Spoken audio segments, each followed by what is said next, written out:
All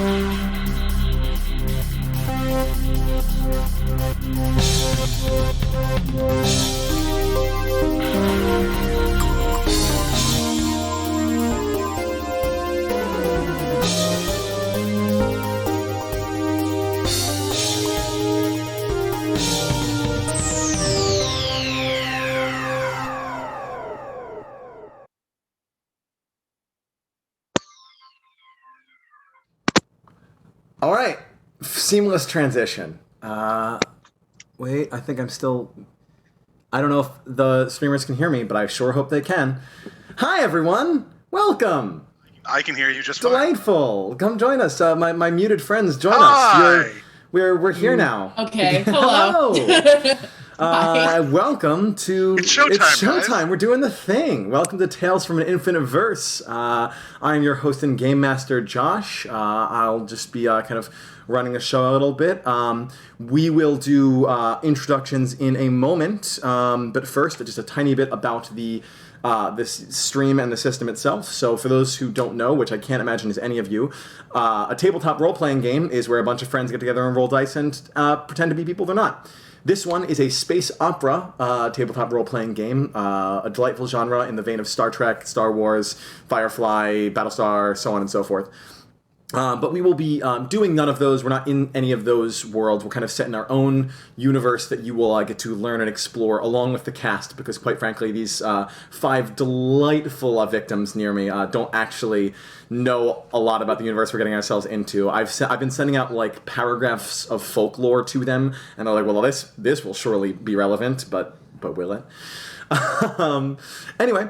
So I wrote just a little bit of an introduction, and we'll do that, and then we'll do some player introductions, and then we'll get started.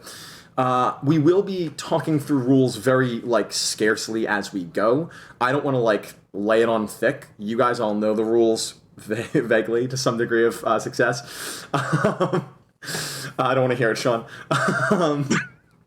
So you all vaguely know what's going on, but I will be doing little bits here and there. The basics are, this is a 2d6 system, so they roll 2d6 for every roll and have stats to modify it.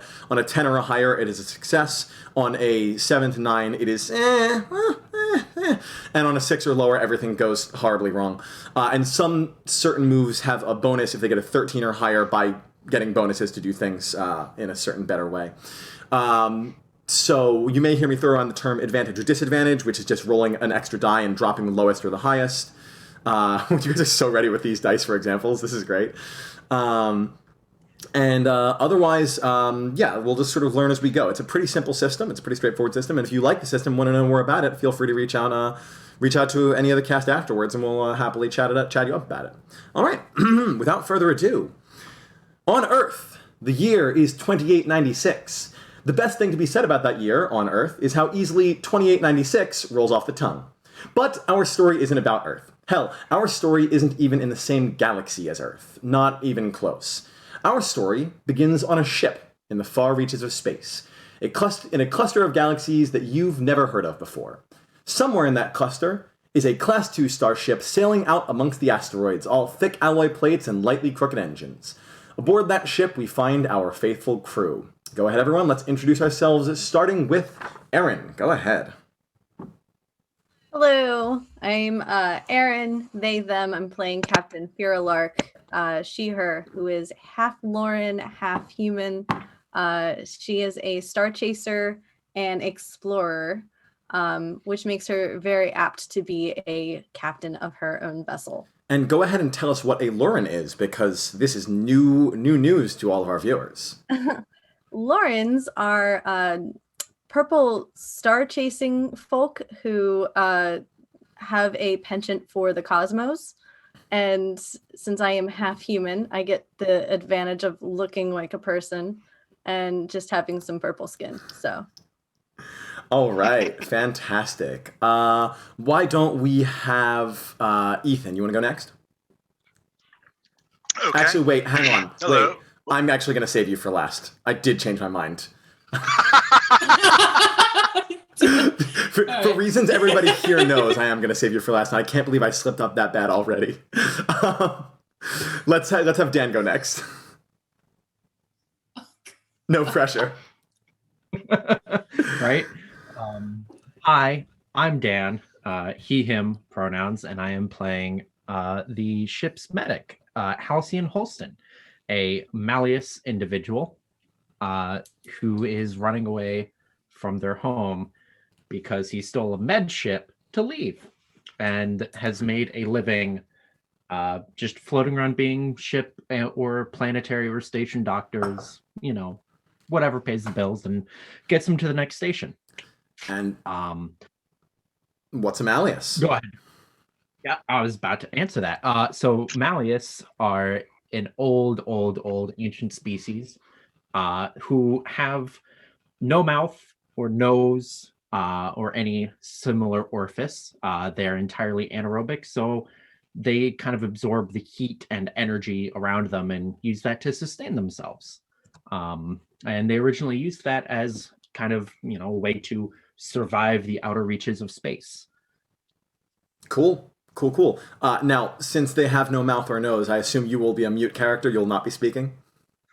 Correct. You will never hear my voice ever again, and it's going to be great. Oh, man. We'll save that actual element for our other Malleus to explain. And speaking of that, Elle, why don't you hit it next? So, my name is Elle. I use they, them pronouns. I am the other Malleus on the ship as well. My name is Halifax Dewitt. Not to be confused with Halcyon. Not to be confused. Malleus names just all sound alike. Yeah, that's just... Whoa, you can't say that. Up the brakes there. So, go by Dewitt a lot of the time, responsive to Dewitt. They are the class that they are. You pick two specifics that are oh, this is cool. They are an industrial starfarer, which mostly means that they're the pilot on the ship. They press all the buttons to make the make the plane, not plane, make the starship go vroom. That one.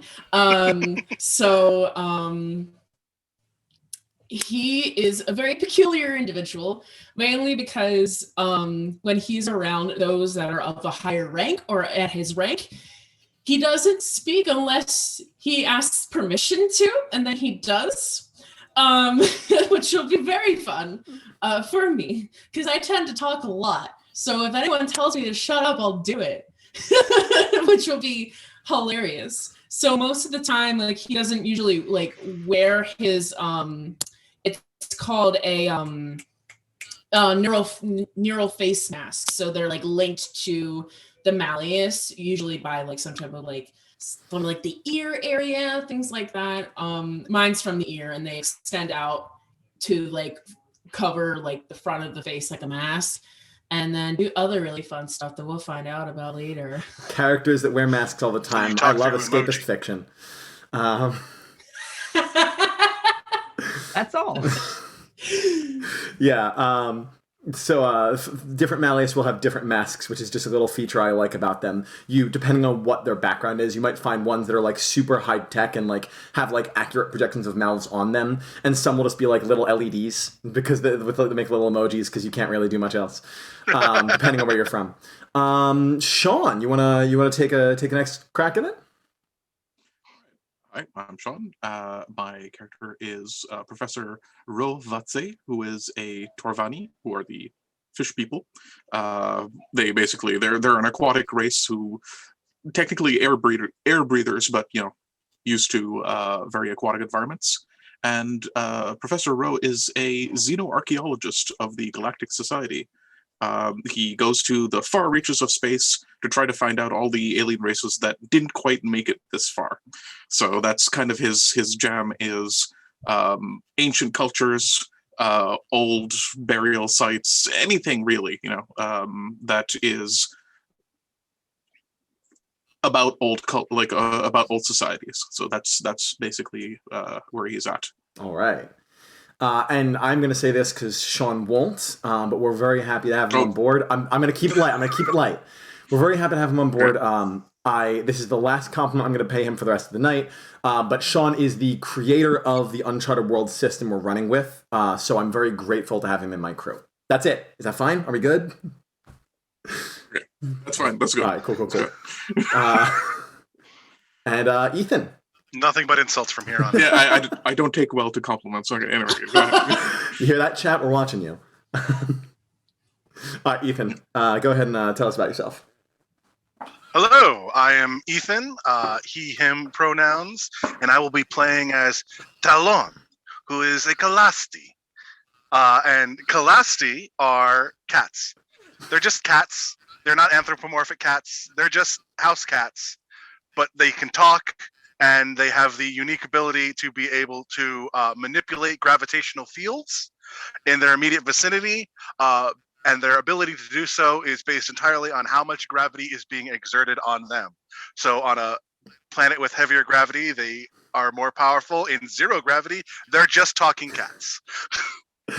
Kalasti have regular cat lifespans. Kalasti a fun fact about them, everyone pretty much assumes that most cats they meet are Kalasti these days, because if a Kalasti and a Kalasti have kids, they're Kalasti. If a cat and a cat have kids, they're cats. If a cat and a Kalasti have kids, they're Kalasti. And it's the dominant trait. That's how it is. So there's Kalasti all over the universe. Cool. Do you have anything? Oh, and I'm the engineer. Yeah, I was going to say, do you actually want to tell us a little more about your character?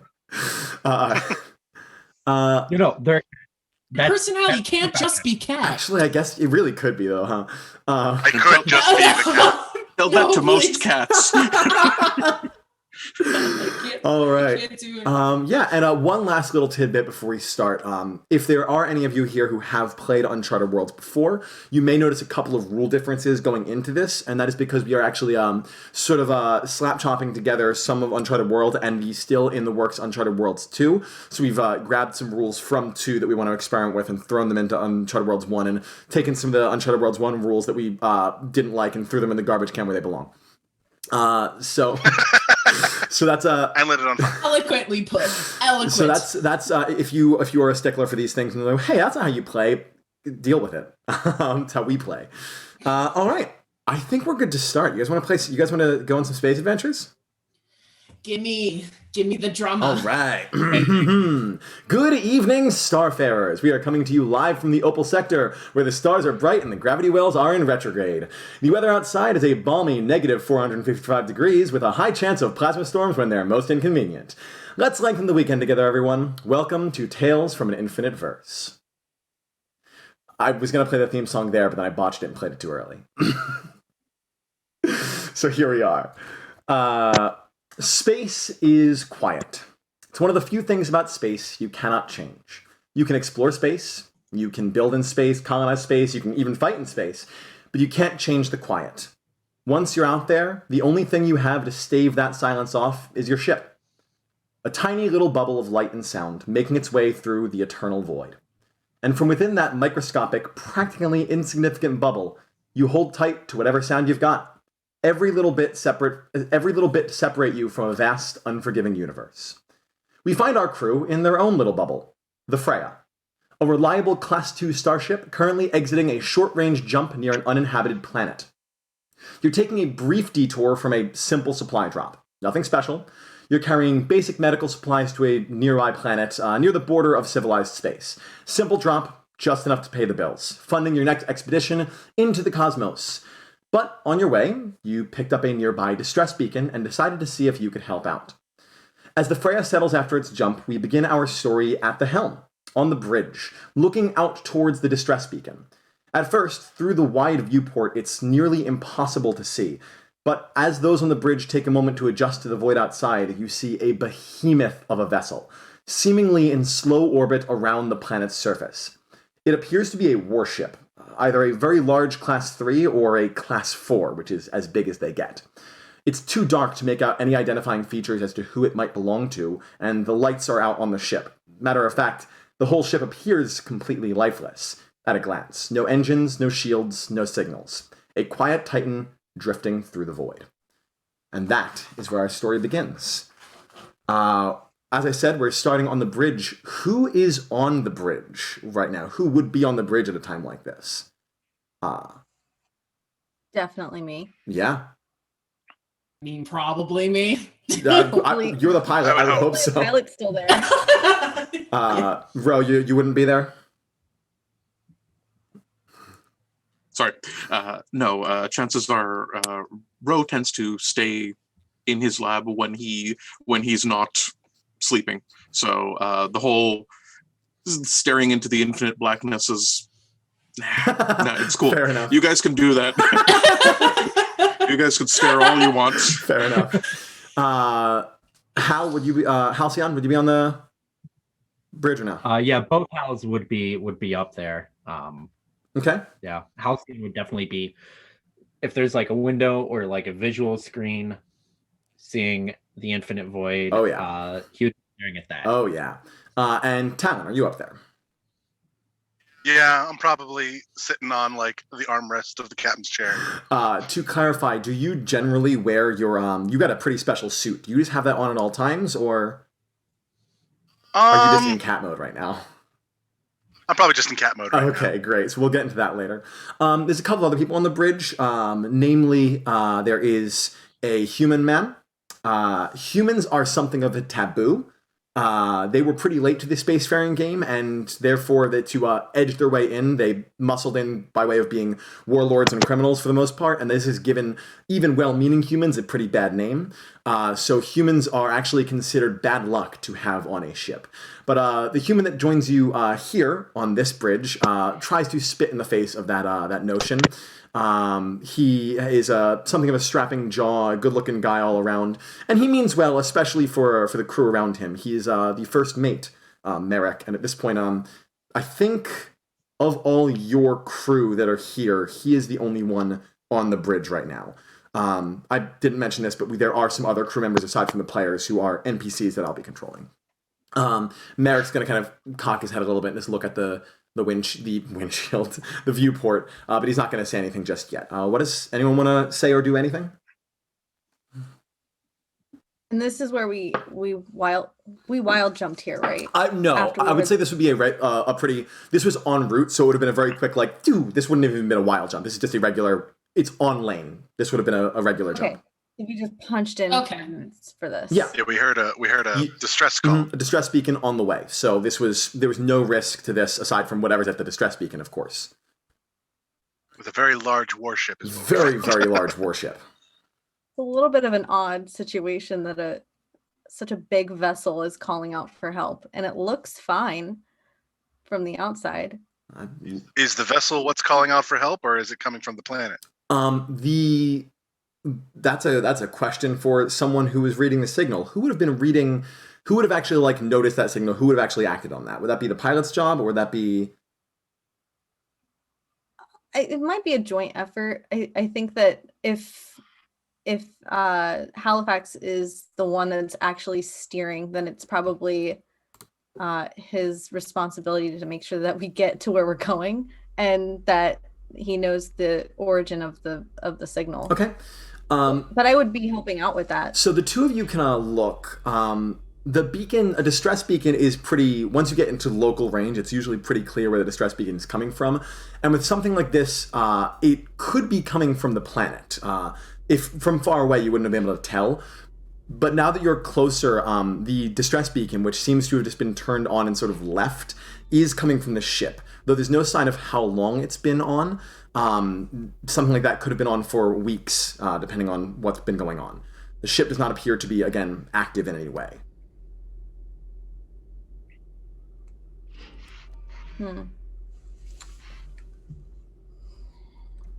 Do we know what kind of where the ship comes from based on the outer appearance? No, I mentioned that it's going to be a little too dark to see that. You can try to pull the ship closer or get some light on it, run some scans. There's if you'd like to learn more, but from where you're at right now, from your nice safe distance, there's not really much you can see. Oh, actually, I think my NPC crew can figure that out. Have we tried? Are you sure? Calling Do out them? can I? Can we pull the survey kit? Yeah, you can absolutely ask Merrick to do that, but Halcyon also had something, I believe. I'm sorry. No, it's okay. Have we tried calling out to them? Or is this just like a endless distress SOS kind of beacon? Halifax. Yeah, can we pull that signal up for everybody to hear? You certainly can. Please hold. I want to pull that up for everybody to hear, including people that aren't on the bridge. Okay. So as that's a few button presses. That's easy enough to get to the whole crew. It's a faint thing, a blip, like a radar, like a sonar thing, kind of just like doom, doom. I have some sound effects in the computer, and some I'll be doing with my mouth. I'm learning. I'm getting used to it. Oh wait, there we go. Nailed it. So as this distress signal sort of kind of beeps across the ship, you guys can hear it. It really is just a signal. There's no message to go along with it. It's just a general distress beacon. It's something every ship has one. You can press a button, it puts up a beacon. It's minimal power. It sends it out over as many frequencies as possible, so there's a chance to hear it. You could hazard lights. Yeah. Merrick is going to respond to your earlier thing and say, "Boss, you want me to just grab one of the kits?" Yeah, if you don't mind. I'd like to. I don't want to get closer to it, but I'd like to see if we could see it better. That seems reasonable. Yeah. Does the ship now? You all have a workspace. Did one of you take the survey workspace? No. I don't believe so. Cool. No. I took navigation defo. So Okay. So yeah, he'll go off. You probably keep them nearby anyway, and he's gonna break out a quick just like radar setup, a very simple thing, and he's gonna kind of get it set up and kind of. Come on, there we go. Come on. Where's Ro when you need him? Ro! He's gonna go off and try to find Ro because the kit is giving him some trouble. He's gonna just do a little comm thing. He's kind of Ro. Can you come to the bridge? We're having some issue with these comm systems. Ro cheerfully saunters his way up to the bridge. You know, he's always happy. You know, he keeps his eyes down. By the way, like when he gets into the bridge, like not looking out. There's this feeling of like. There's way too much depth that way. So, all right. So he comes in and he's rubbing his hands like, okay, so what do we got? What do we got? I hear the signal. So he goes, yeah, we're just trying to get a better read on this, and this survey kit's on the fritz. Ropo starts pulling out like small bits. He basically has environmental suit with breather tanks around there. Kind of standard for his people being from an aquatic environment and not breathing water. So the whole deep sea diver-ish look is kind of a thing, but he's kitted out with his own survey kits as well. So he starts putting that together and basically hooks it up to the ship's general sensor array. Yeah, it's Right. It's simple enough. Merrick got 2 of the wires crossed. It's a really easy fix. You don't need to roll for it or anything. So yeah, you get that all kind of hooked up. You get that all set, and you are welcome to just kind of turn that on. You go ahead and get the survey kit working, and it starts bringing back readings. As the readings start coming in, however, there is something else. You see lights begin to come on in various ship viewport windows. You see the ship effectively coming to life. It slows its kind of orbital path and begins to break away from that and slowly sort of turn its way. It's a very clunky ship. It's definitely very big, and it's just going to sort of adjust its course off of its orbit towards you a little bit with no other sign of anything happening. Don't like that. I don't like that. Is there a long distance infrared sensor on that kit that can tell if there's any signs of life that are moving around in there, or is it too far away? Sure. Go ahead. Ro's the one working this, but if you want to ask him for that, I can have Ro. If you would, if you want to roll plus intellect, or would it be intellect or expertise for this? this would probably be intellect, at least my feeling on it. Anything mechanical, like manual, is expertise. Anything with data, like scanning and stuff like that, is intellect. Yeah, go ahead and give me an intellect roll really quick, and we'll see how this assessment goes. Okay, it's an assessment. All right. All right, that is a 10 plus 2, 12. Very nice. Nice. So on a success on an assessment roll, not only do you get a piece of vital information that you asked for, but also if you can use that information to your in any way coming up, you get advantage on whatever roll is related to that information. In this case, the information you were trying to get, and you were very quickly able to glean this, is scanning for signs of life, of which there are none.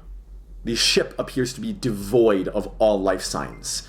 But it's turning on. It's not unheard of for ships to be piloted by artificial intelligences, but a ship this big having no life signs does strike you as strange.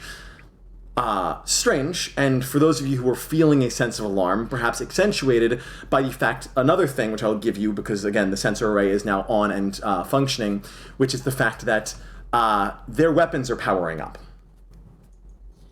Oh. All right. Josh, what color is this ship? The ship, you don't really have a great. I would say now the lights are coming on, you can get a better look. The ship is something of a like dark green sort of a color, sort of a nice like gunmetal green kind of a deal. It's not the distinct color of any specific faction that you know of. Generally, when people are making ships of this size, functionality comes before fashion. What shape is it? Long. It's a long boy. It's a long boy. Think a little Imperial Star Destroyer-y, but instead of widening out all the way, it sort of starts shuttling backwards. So it's more like it looks almost like a rocket in the shape of this this vessel. Things are getting a bit touch and go, and I'm gonna need to change the music to something a bit more, shall we say, intense. Because they are gonna, again, they are charging their weapons, and it seems like they're getting ready to engage. Yeah, Ro, what's up? I am feeding the locations of all of the, I can tell where all of the powering up is happening on their weapons. Oh, yeah. I'm feeding the locations and firing arcs of all the weapons. This is my skill education. When I gain a data point, I can give it to other people as well. You guys have a data point if you're trying to avoid the ship's weapons. Fantastic. We love that. So you have all of, like, this is their firing arcs. Here are the safe spots. Just avoid these areas. Merrick is going to turn to you, Phera, and say, Captain, orders, what are we doing? I'm going to turn to Gammon, and I assume Gammon's on the I don't think he had been. I think Gammon's probably chilling below deck somewhere. He didn't realize how urgent this was until this moment. I'm gonna give him a call, and I'm gonna say, Gammon, you better be where the big buttons, the big explosion buttons happen, because I need you there right now. Over the intercom, if I can get the right thing. Over the intercom, you hear, Big explodey buttons? Oh, you know I'm there. I'm there right now. You hear as he starts, you hear them running frantically through the ship to get there. They were clearly not there already, but they are getting to the big explodey buttons at this point in time. Keep in mind, Ro does a quick turn around and just says, I gave you those firing solutions so that we could run away and not fight them. You're not fighting them, are you? Correct. Mission speak freely, Captain. They are not pressing any buttons. I just need them there, just in case. Halifax, can you repeat that one more time? Mission to speak freely, Captain. Yes. Can we go? Yeah. So I think Phera's state of mind is like, I don't trust anybody.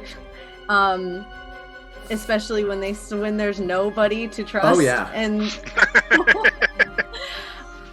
so I just want to be ready in case we can't leave, but also leaving. Okay. Like they don't. So the problem with wild jumping, or jumping at all, when you're this close to a planet, is that the proximity to the atmosphere makes jumps nearly impossible for safety reasons, ironically. So right now, you've got about, if Halifax guns it, you've got about 20 seconds until you can get to a point where you can jump out of there. And even that, it would have to be an uncoordinated one. But you do have the edge in that you know where some things are coming from. At this point in time, however, one of the large side-facing cannons of this ship is kind of sluggishly been aiming this whole time. You've got the trajectory, and the alarm goes off as you can hear the kind of and the beam is going to fire towards you guys. And I'm going to need Halifax. I'm going to need you to go ahead and face adversity with expertise, please. I shall do so. While that's happening, can I say that I jumped down from my little perch and started running towards engineering? You certainly can. I got a 10. Okay, a 10. 10 is very good. So, did you roll with advantage, by the way? With advantage? No. Because you were given the trajectory of these weapons. Right, so it's an extra die, correct? Correct, and it's an extra die and you drop the lowest of the three. Okay, amazing. So that's 11 then. 11, okay, no difference, but still good. As the beam comes careening over you, you quickly take the ship into a nosedive, which it grazes your shields. You can see as the beam comes close, the shields preemptively, power up a little bit just in preparation, but the energy never even touches them. You get straight out of the way as you start spinning down. The opposing ship is gaining speed, but they can't keep up with you on their own.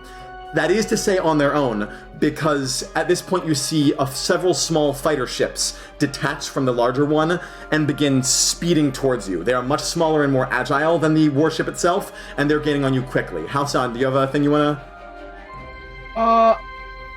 I'm gonna be in medic. If anybody just send them my way. Alright. Meanwhile, over the comms, you are gonna hear... I'm in the explodey bits. That's a lot to explode, man. Agreed. I'm looking at Halifax. I'm gonna say you get us the hell out of here as fast as you can. Oh, fuck me. He's gonna gun it. Try to. Actually, Ro, do you have any clue what? I know the big warship was too nondescript, but are any of the fighter ships coming up familiar to you in terms of where they might be from or what faction? Let me take a look. I try to basically get scanner lock on one of the ships. I isolate it from the swarm, I guess. Sure. And get that little 3D image of it turning around. Try to get identification going. Sure thing. It's definitely hard to get a lock on one of these bad boys, especially with how quickly they're moving. Mod. Your voice modulator is on. Thank you. It's hard to get a lock on one of these bad boys, especially with how quickly they're moving. Exactly. But you can go ahead and give it a shot. Go ahead and roll. Give me that another assessment. With disadvantage because of the speed? Or? No, I'm not going to give you advantage because it's a tough situation, but I don't see any need for disadvantage. Alright, that is a 6 plus 2, 8. 8. Mixed. I think you could, with time, figure out what these are from. You get a nice read, you get a nice imprint, you don't immediately recognize it, but you could then, in the future, supposing you survive the next 20 seconds, run it through some databases and figure it out. So the answer is not now, but you will have an answer for this. Okay, so you just basically see me scrolling through the long codex of all of the different ship classes of okay, no, not this one, Cadillacs, no. Keep going. All right, excellent. At this point in time, the fighter's getting closer, and you hear the kind of guns. You have the point defense turrets. You don't have any strictly offensive weapons, but you do have things meant to shoot down things to get close. And you hear your point defense turrets start to go absolutely crazy. If I could only find the button for that. I might have to imagine at this time. I was so excited for this, but that is okay.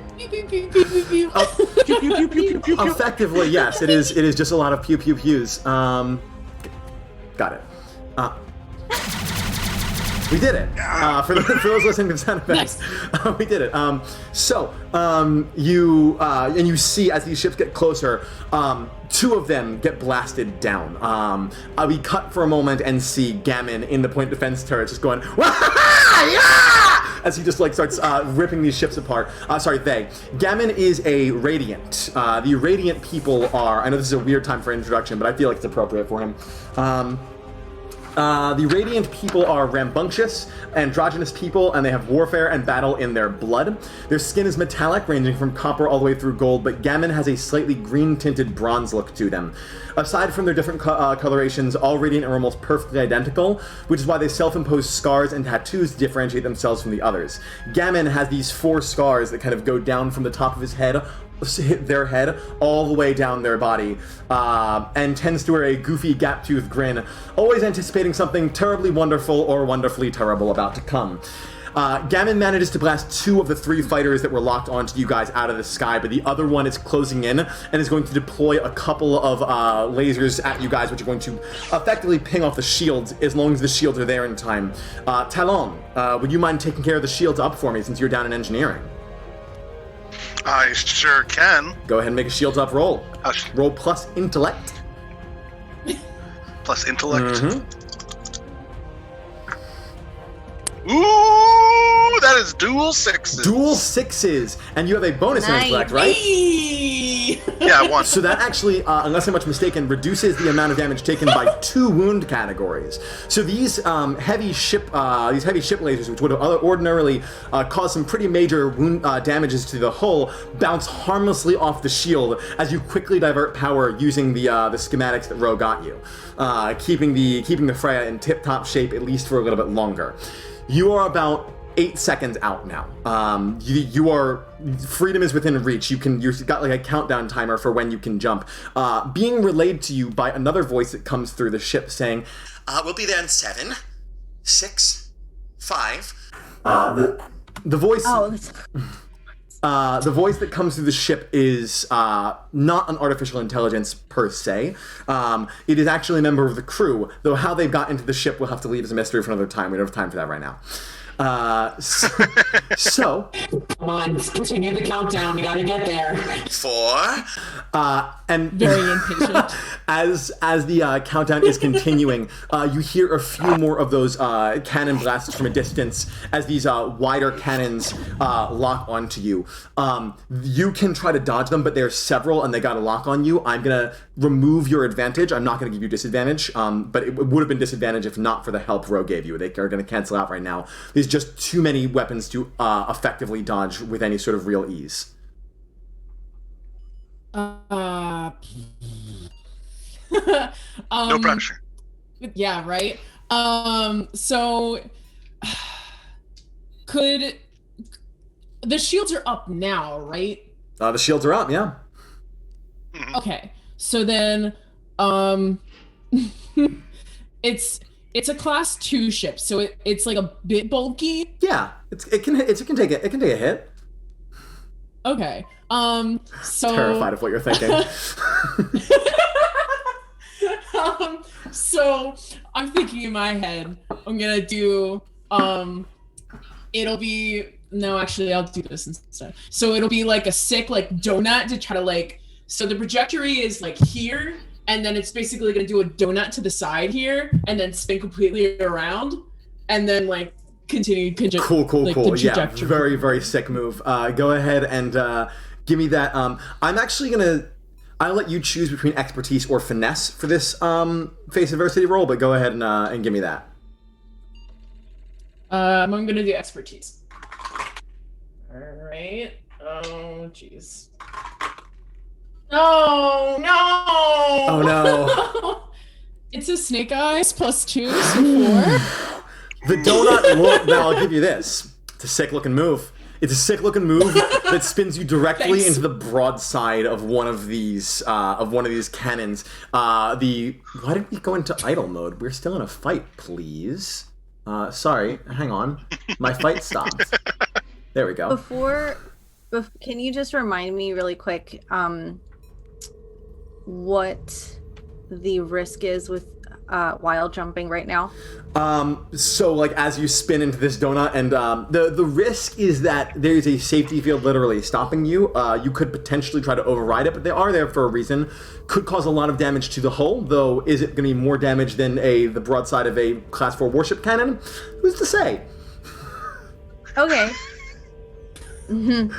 When this fails spectacularly, I would love, because it sounds like the broadside's about to get pummeled. I'd like to do a recklessness roll to just reach my hand over Halifax and make the call to hyper to wild jump. So here's what I'm going to give you. So a recklessness roll is another one of your special moves, and I'm still learning your special moves, but it basically means you roll 1d6, and on a 4 or higher, it succeeds wonderfully, and on a 3 or lower, it fails spectacularly. It's a straight 50-50. If you succeed, the ship will evade damage from the broadside, and you will make a wild jump, and that'll be that. If you fail, it will take the hit and give you disadvantage on the wild jump roll. Deal?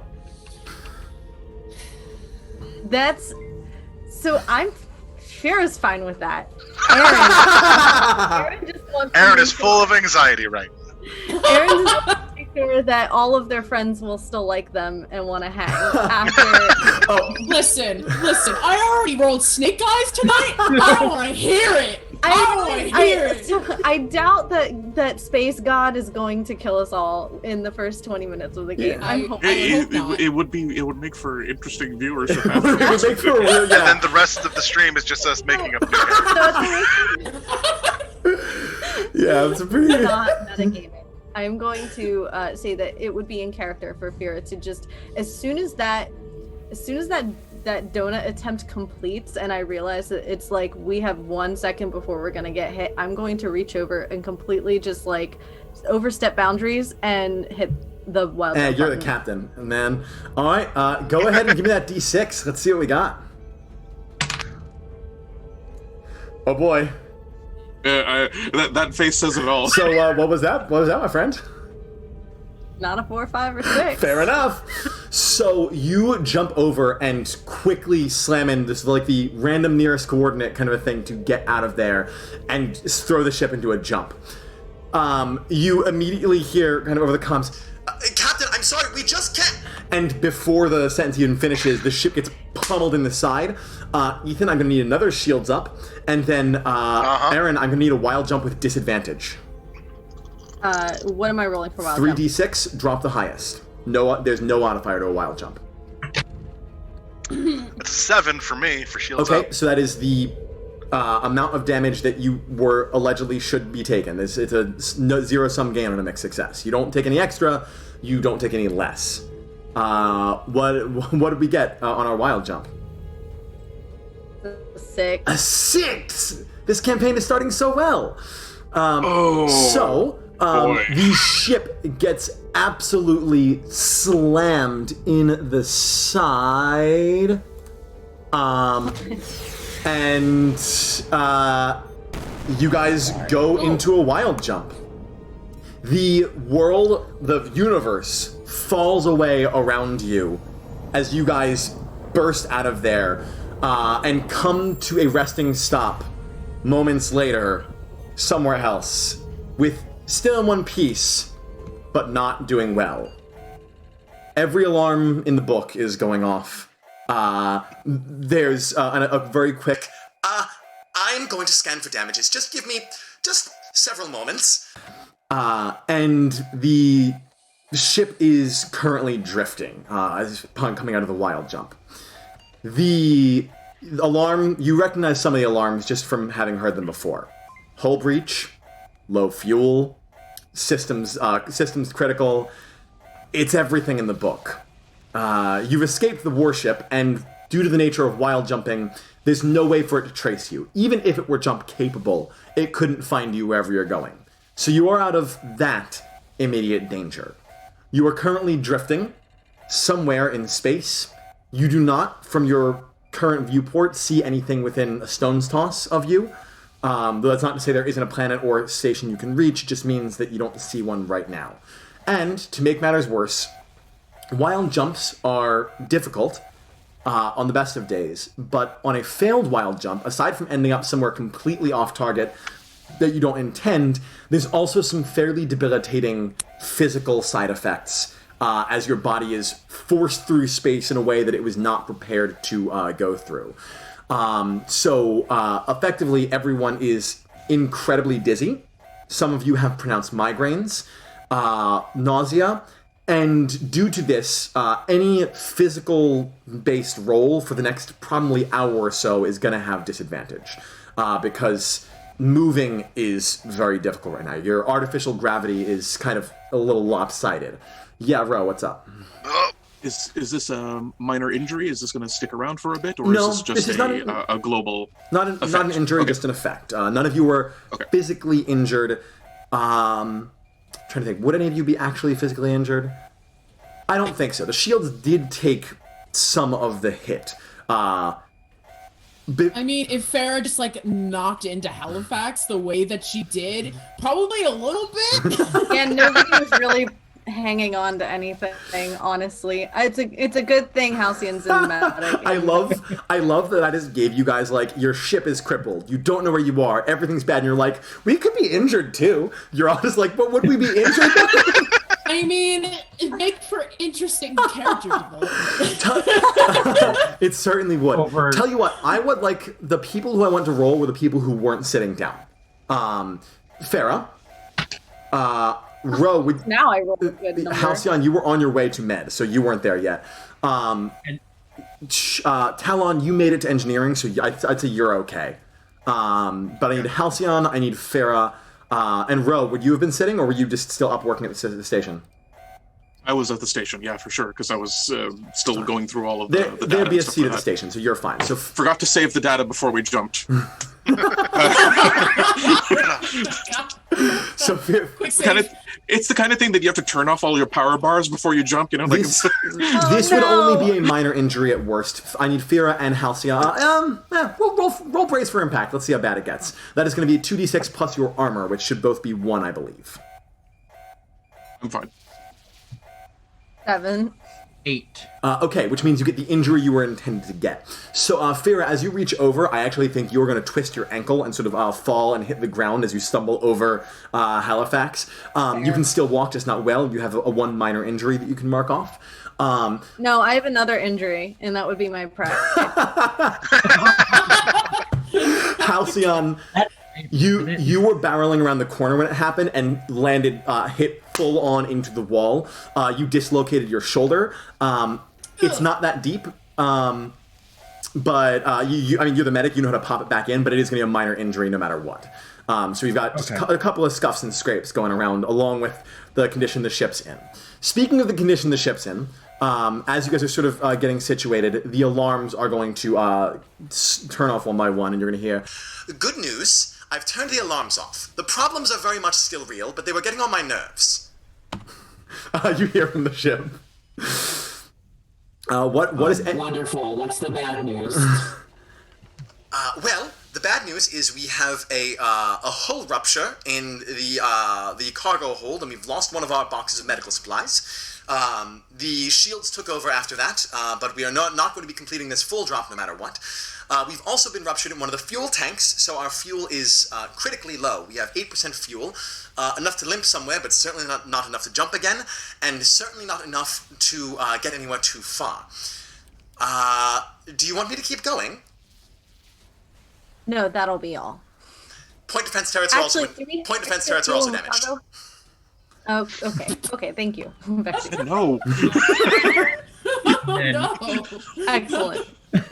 Almost immediately after they're done giving the damage report, you hear Halcyon pop up on comms with, any physical injuries? Anybody? Yes. I'm limping my way over there anyways. Okay. I'll also- do medical. Also, I want to call for VaTze and ask if they're... Actually, no, Merrick. Where's Merrick? Merrick's with you, actually. I think he would have helped you up at this point. You all right, Captain? No, okay. Go see if there's any spare fuel in that could be salvaged in the cargo. I'll see what I can find. And he's going to run off. don't actually go into the cargo. You might.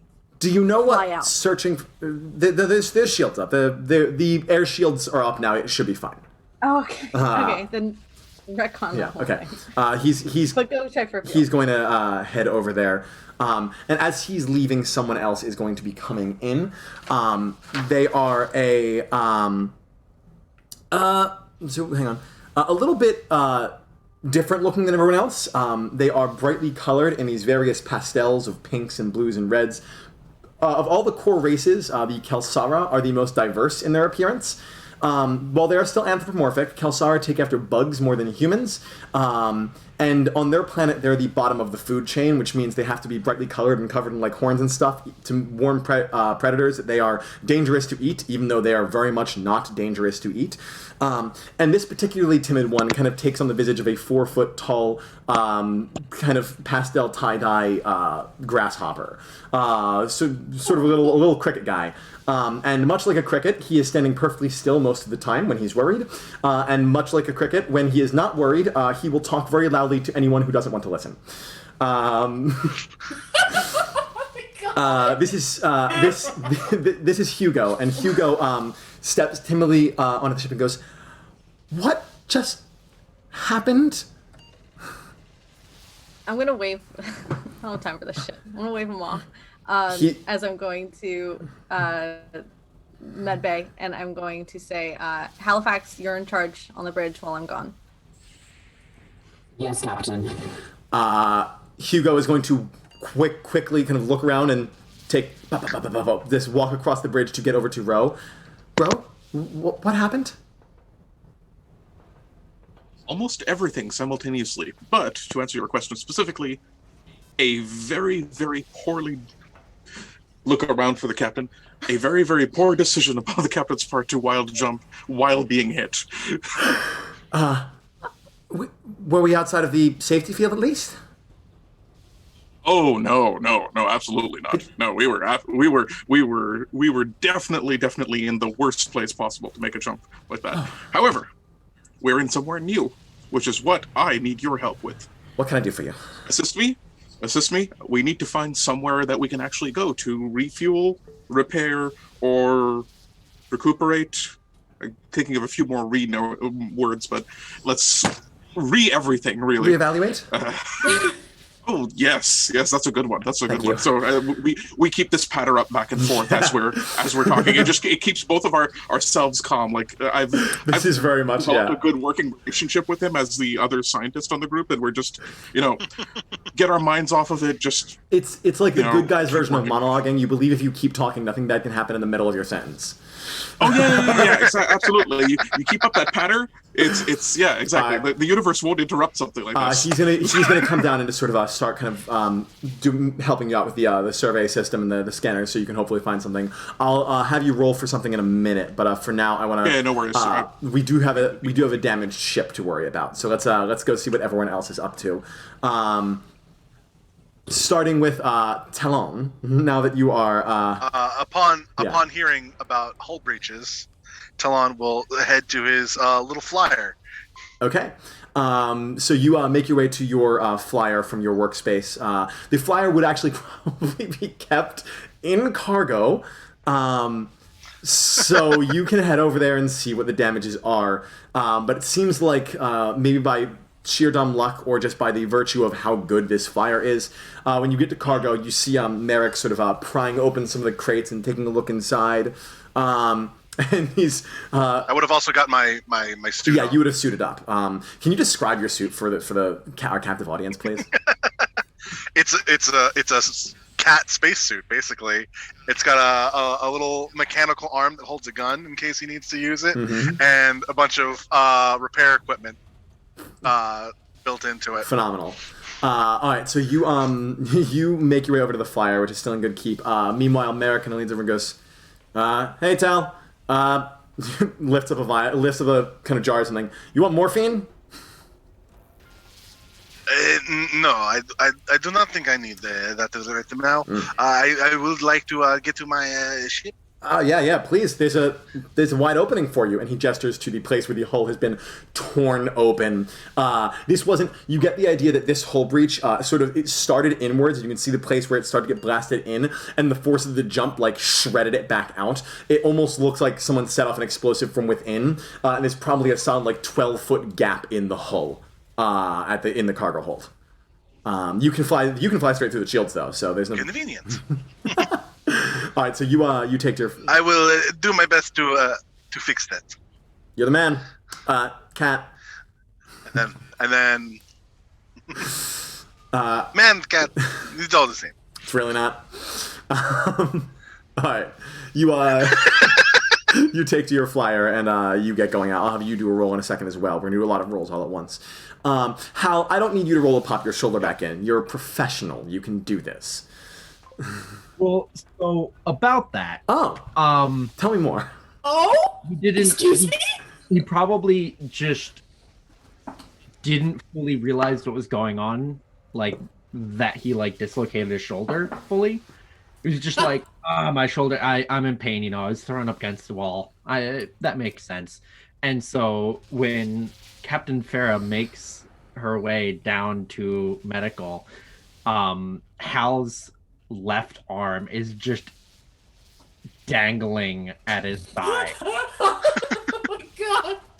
And you see him just like slowly and painfully moving his left arm to like start cleaning up the few things that have been tossed around medical.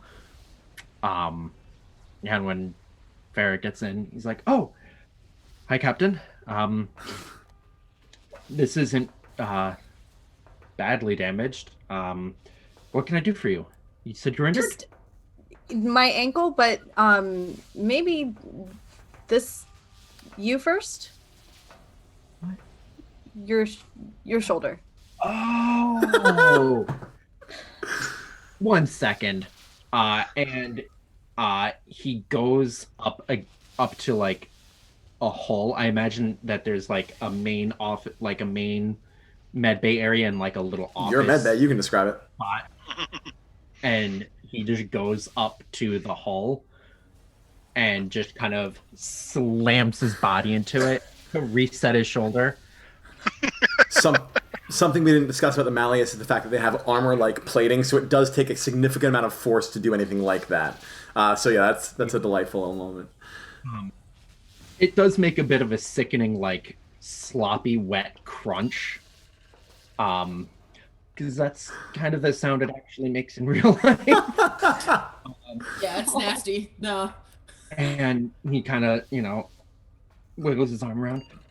Okay, ankle, right. Why don't you go sit on the table there, and I will maybe clean up a little bit, and I'll get right to you, Captain. Honestly, I could just do with a split and be on my way. I just need an extra set of hands to tie it on. You don't have to go through the trouble. In a second. I know you have important things to do. Just trust me. I'm the doctor. I will take care of you. I will fix your ankle. All right, so let's go through these rolls one at a time, because we're going to need a patch up, an assessment, and a... Actually, I think we scratched patch up from the list. We're just doing this as a face adversity, effectively. But it's the same concept. Yeah.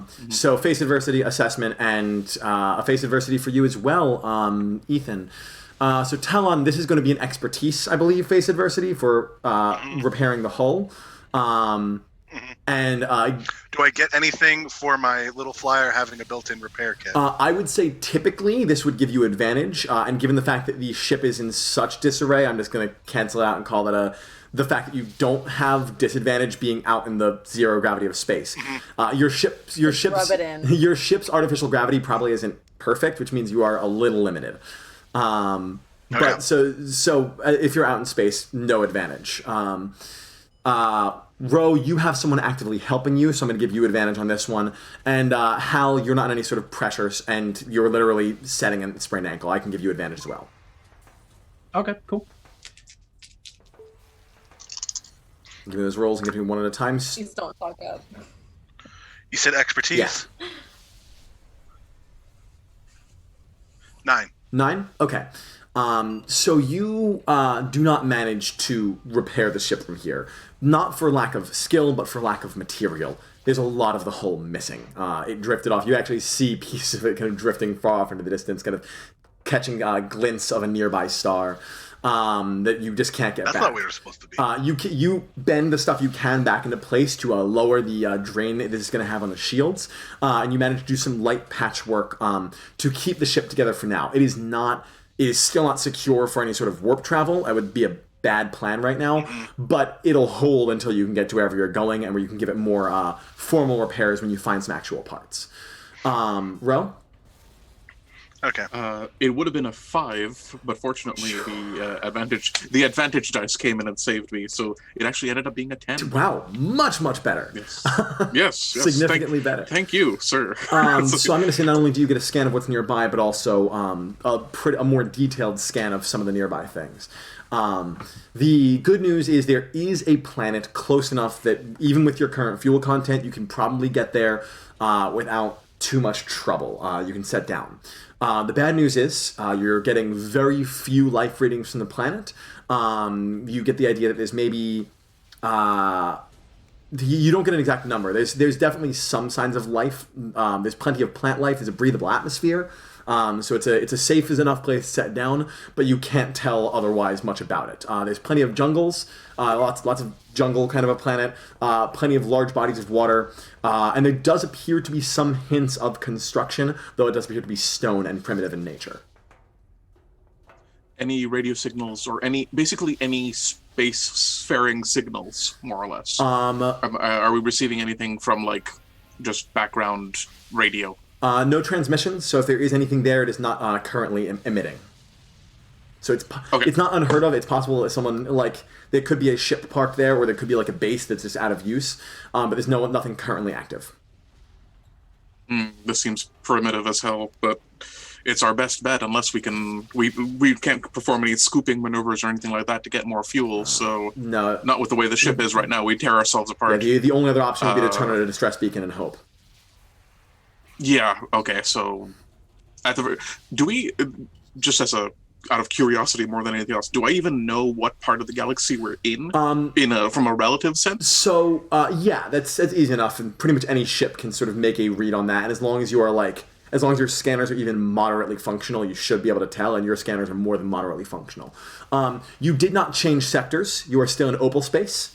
You started the jump in opal space, you remain in opal space. It's pretty rare to jump from sector to sector. There's only 8 charted sectors in the universe, and that it covers more space than most people will even be able to fathom in their entire lifetime. That is, each sector is hundreds upon thousands of galaxies, and so the fact that you changing sector would have been wild. You don't think you're in the same galaxy anymore. You don't think you're close to your jump route anymore. You may not even be in civilized space right now. You may have gone off far from any civilized jump lanes. Okay. And how did we do on our patch-up roll? Pretty good. I got an 11. Fantastic. Yeah. So not only do you set the ankle, but you actually heal. You actually brace it in such a way that we're going to remove your minor injury, Phera. So you are no longer injured at all.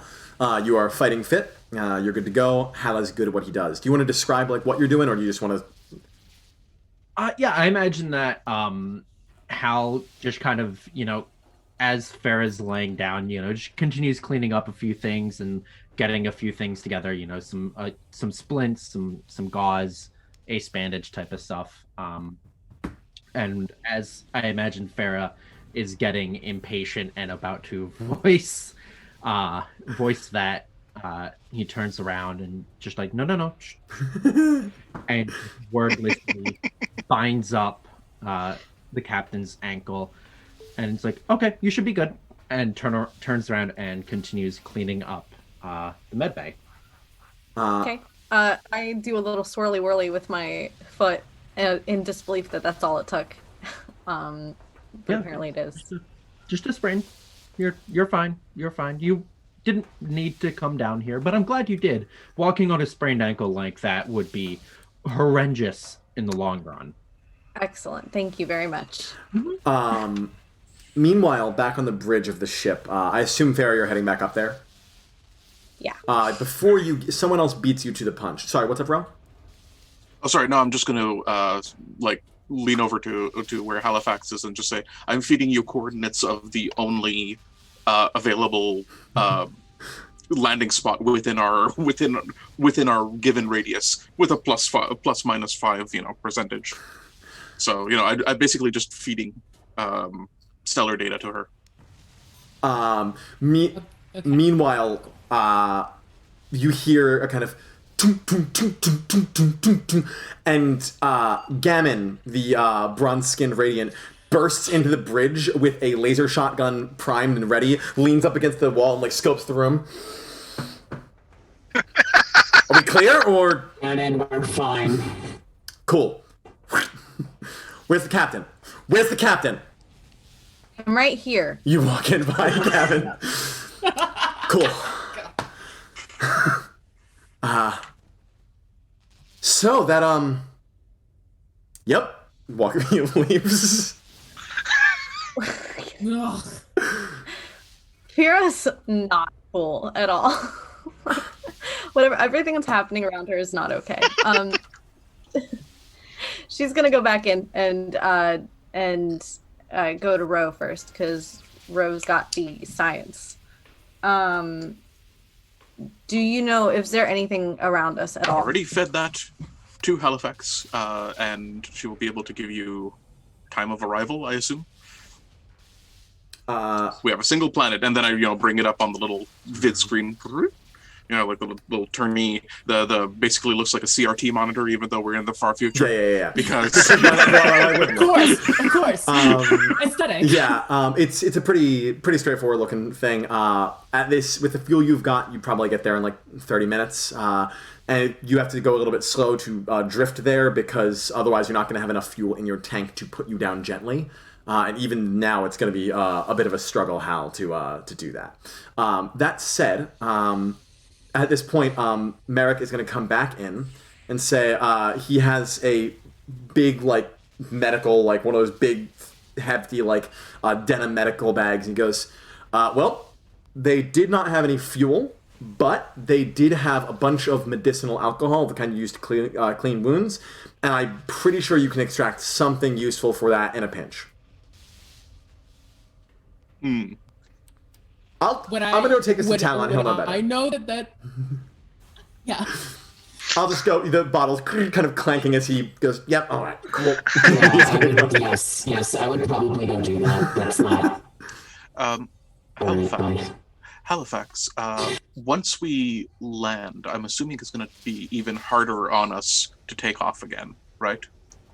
It's going to take a lot of fuel to basically landing and taking off is much harder than maintaining stable orbit. What do you suggest? Do you think that it's worth? Because I'm on a completely personal level, I am very interested in this planet. on a saving the lives of everybody on the ship and not ending up a skeleton for future people to find. Of course you are. All right. I would say landing and working on the ship would be a lot more helpful than trying to float through this and try to get things done, is what I will say. Fair enough. I'm working on it now. Yeah, and at this point, Talon, I think you finish as much as you can do at this point, so you're welcome to return to the ship and rejoin. But you. What about the fuel tank? Would that be a separate roll, or would that all be with the one roll? The fuel tank did actually was leaking. I'm going to say it's the same roll. I'm fine with you just patching that up enough where it can hold fuel at the very least. Again, you're going to need permanent repairs. You're going to need time and scrap to do permanent repairs, but you can do that when you get down there. Can I make a roll? What do you want to do? Boldly go. Where are you boldly going? If we're gonna go to this planet, I'd like to make a roll to get there. I don't. not to hyper jump there, wild jump. It's just to nobody knows the planet. Find right? the best spot, I guess. Boldly goes usually about discovering specific. Yeah, you know what? Sure, I'm fine. Go for it. Go nuts. I swore I turned off the notification sound for this, and I'm hearing it anyway. But yeah, by all means, That's in preparation to if we all decide that we're going to go, because I think at this point Phera has realized that making the executive decision is not in the best interest of everybody else, especially when it's made out of like sheer panic.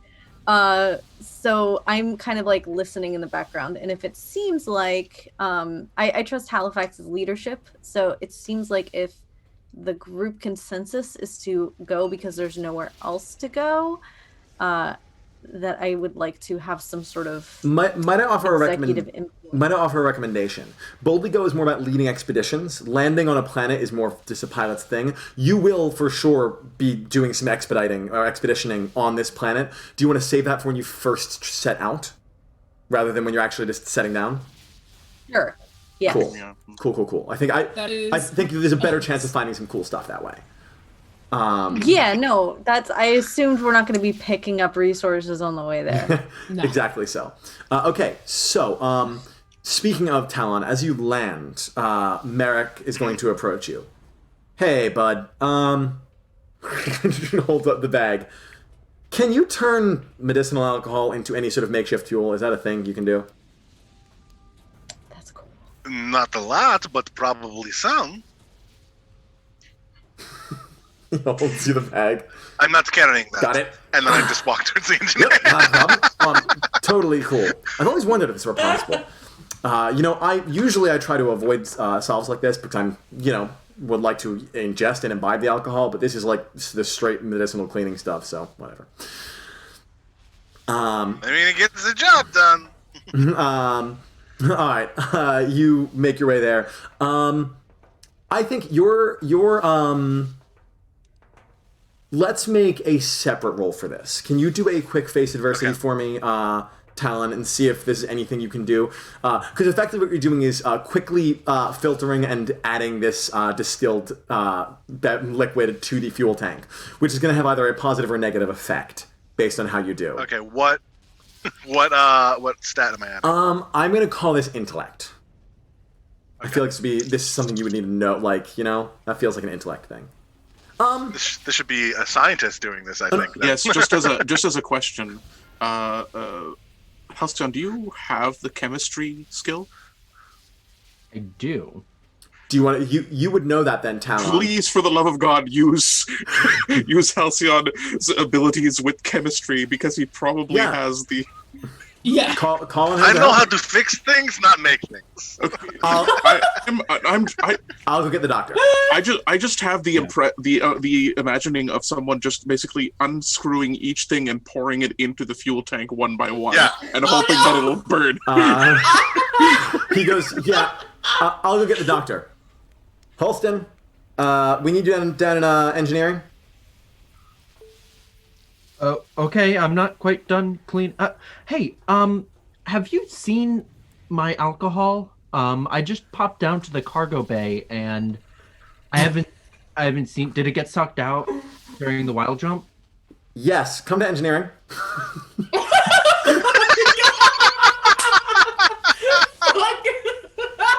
I'm not an engineer.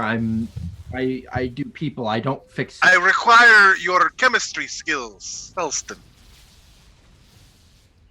Okay, tell him. I'll be there in a moment. Originally, I meant that Merrick rated the medical supplies you were transporting for the alcohol, but now it's canon that he also rated your personal supplies. So it's both. No. It was like you even took the pine salt, big pine salt. Not even like medical supplies, it's just like cleaning supplies. It's like the mop and bucket and all like the cleaning. Yeah. All right. So Halcyon makes his way over to engineering, and he's like, "All right, what do you need me for down here?" You got this. Merrick's gonna leave Talon and Halcyon, and he's gonna head back to the bridge. Merrick had the ingenious idea to try to extract fuel from this alcohol so that we can get to a place to get more fuel. Oh, that makes sense. It is possible. it might not. It's not going to be efficient. It's not going to be great. I but did it- not think so. I was going to just dump it in, but then I realized, oh, we have scientists on board.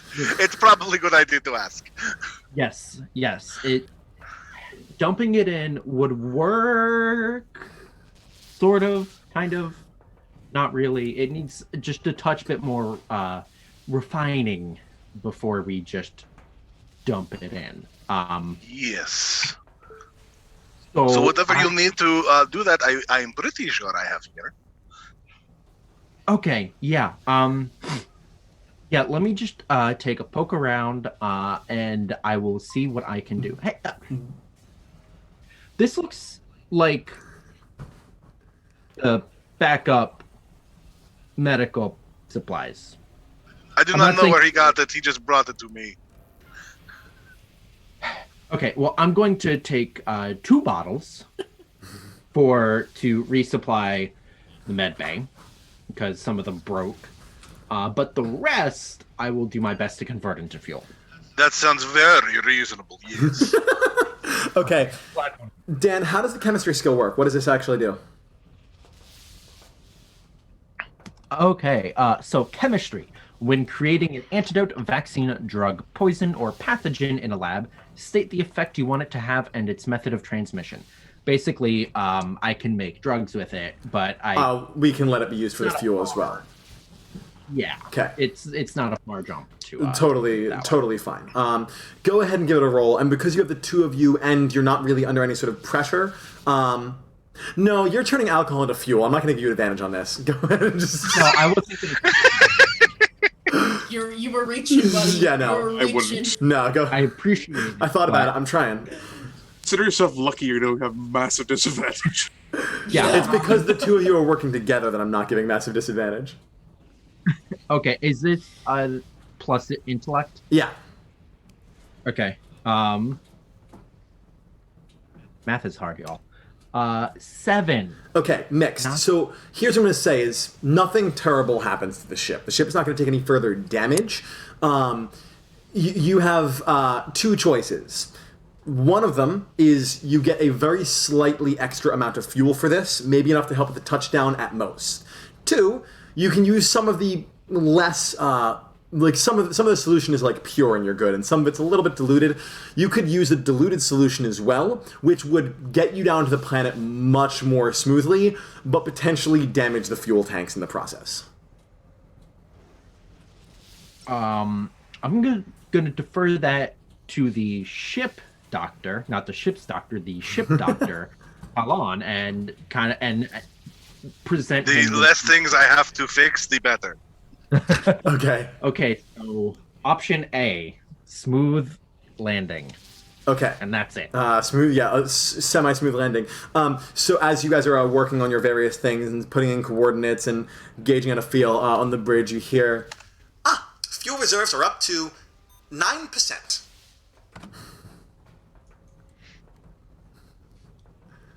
Oh, that was more than I thought it would be. Better than 8. Every little bit helps, or so I'm told.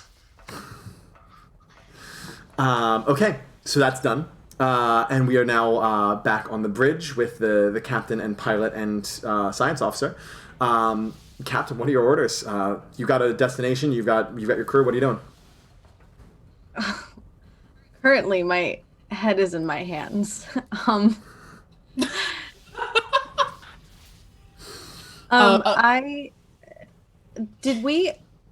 Remind me when because I was in med for this, when Ro and Hugo were talking about the planet with Halifax, did you talk about the possible life or like the imminent dangers besides the organic imminent dangers?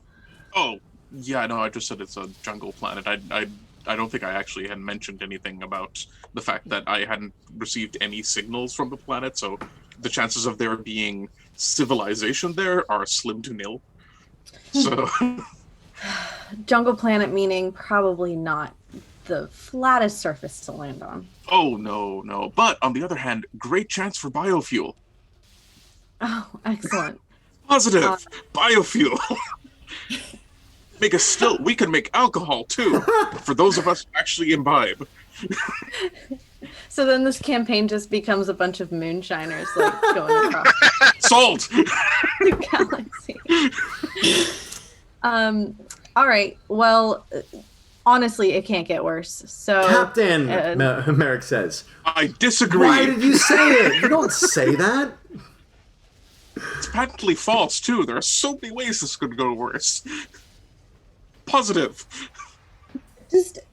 I just won't be pressing any buttons. I will watch from a safe distance, and if everybody is okay with landing on a planet where nobody has any idea what's there, but there's a possibility of fuel, then that's great. Halifax is going to just like aggressively press buttons, obviously very agitated about the circumstances that we are under. Neuromask not on. Captain, Merrick's gonna say, kind of leaning in, with all due respect, you push buttons on this crew every single day. gives you a little clap on the shoulder. Merrick, I'm gonna look at his hand, and I'm just gonna give him a look that's like, you're not helping. That's not helping at all. All right, Halifax, you chart a course to this planet. Again, pretty smooth sailing, and you have an extra % of fuel to get you there now too. But you save it because you want a chance to put down the ship with any sort of ease. Yes. I will say, thanks to the concentrated efforts of Halcyon and Talon, you don't have disadvantage putting the ship down. You have enough fuel for a regular landing on an irregular planet. Taking a quick look around, you spy there are some clearings in the trees, places the trees have either grown around or fallen down. There's enough place to put a Class 2 starship down. You find a nice little clearing that you can do. So why don't you go ahead and give me a quick face adversity roll with your expertise, and let's bring this bad boy down, shall we? Face adversity with expertise. That is the flying skill, right? Okay. Yes. All right. Yes. Roll plus expertise. Let's see it. God. You got it. Snake eyes. Don't even say it. Okay. All right. Okay. So far, so good. Okay. All right. That's okay. That's 7. 7. I'll take If it. there's anyone who can help 4, in any 5, way, 6, 7. Wait. Hold on. Wait. 4, 5, 6, 7, 8, 9. 9. okay, so no difference. Excellent. If there's anyone who can help in any way, you can do the get involved roll after you think you might be able to make this landing smoother in some way, and if you succeed, you will bring that up to a full success. If not, we keep it at mixed. I can't think of anything that I could do at this point. I've given all she got, Captain. I think if I actually could help, I choose not to. Okay, so you bring yeah. Sorry, I think I would actually like. It would be like as this is like going to like happen. I think Halifax is going to state. Permission to speak freely, Captain? Yes. If there is any way that anyone can help navigate this smoother, maybe Talon, that would be wonderful. I was just about to say I can try like rerouting power from places to the thrusters and stuff to try making it easier. Yeah, so it's going to say that over comms then. If you say it over comms, before Talon gets a chance to respond, you're going to hear Gavin's voice. You want me to blast the thing? No. Okay. Stupid. All right. All right, Talon, you want to see if you can get those? What do you say you're going to do? Like reroute power from different areas that are not as important right now. Yeah. To the thrusters. That'll be expertise. Yeah. It seems like an expertise thing. I would assume. Yeah. I'm going to charge the sensitive phaser launcher.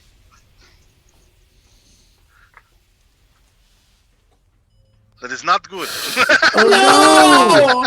Stop! God! No! What did we get? That is a 6. Okay, hold on. Hold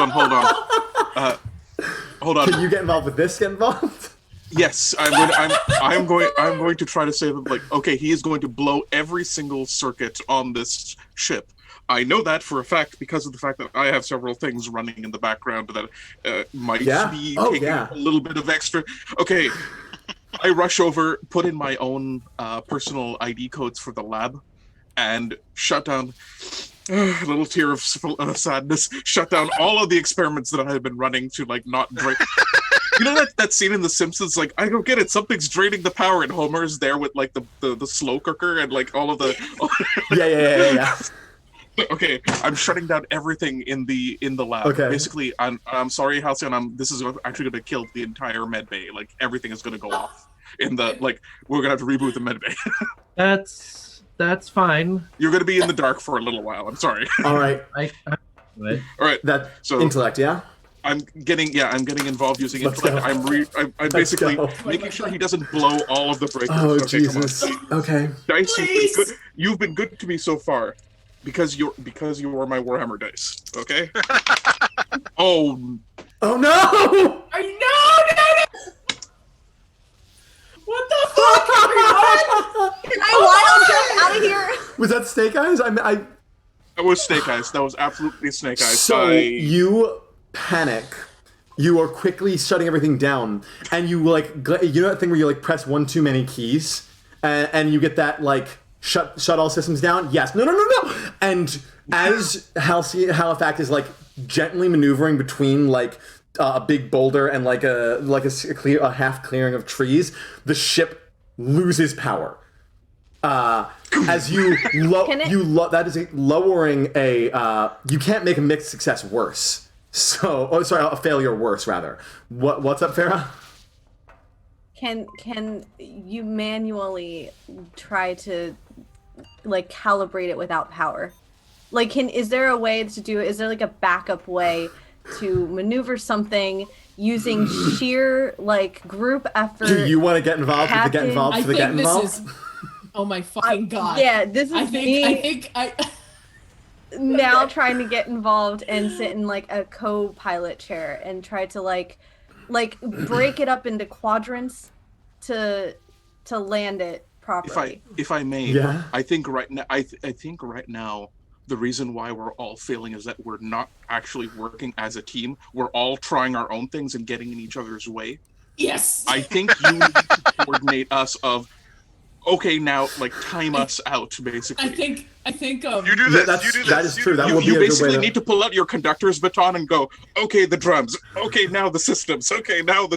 Okay. So Phera, okay. bark some orders for us so we can do this get involved roll. Okay. Merrick hop on co-pilot. Yep. He goes.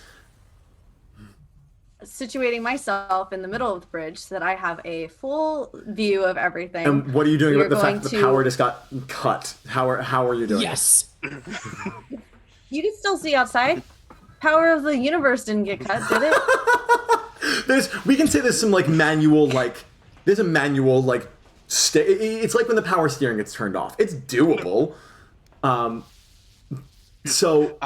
If I may, I would actually say that she probably needs to get involved with my get involved, which will then get involved. And this is because this is a captaining thing. We're gonna have you get involved with influence.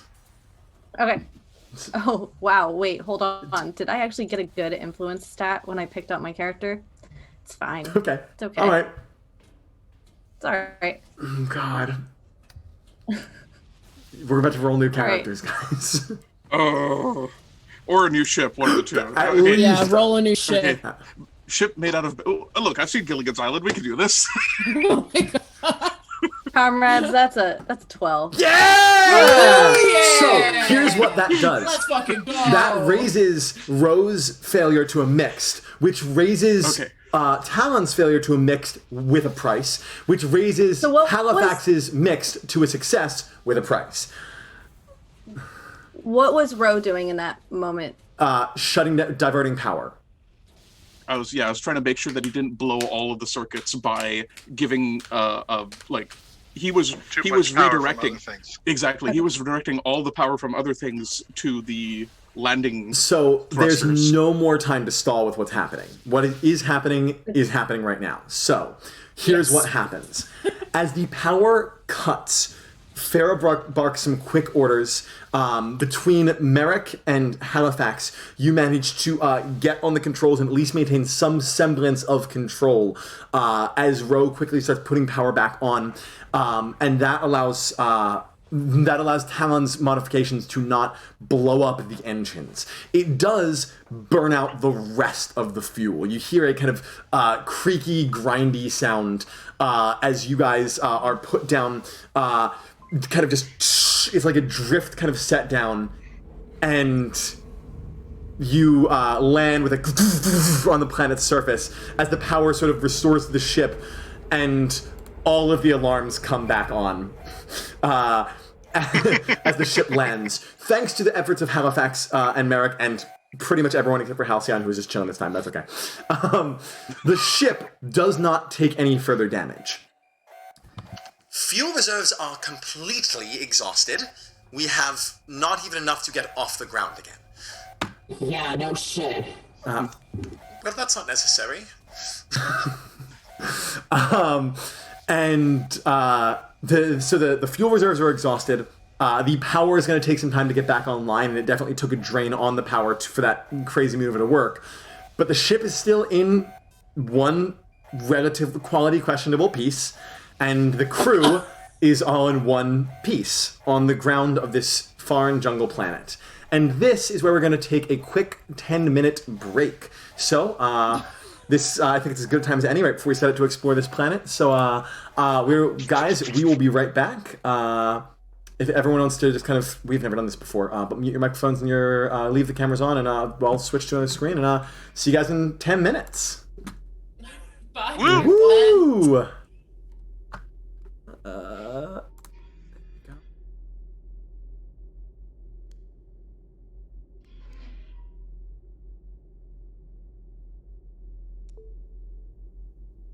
Cycle your fluids, get rid of old fluids, add new fluids.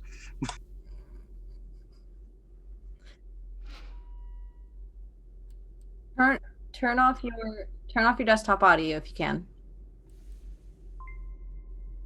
Also,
back. Hello.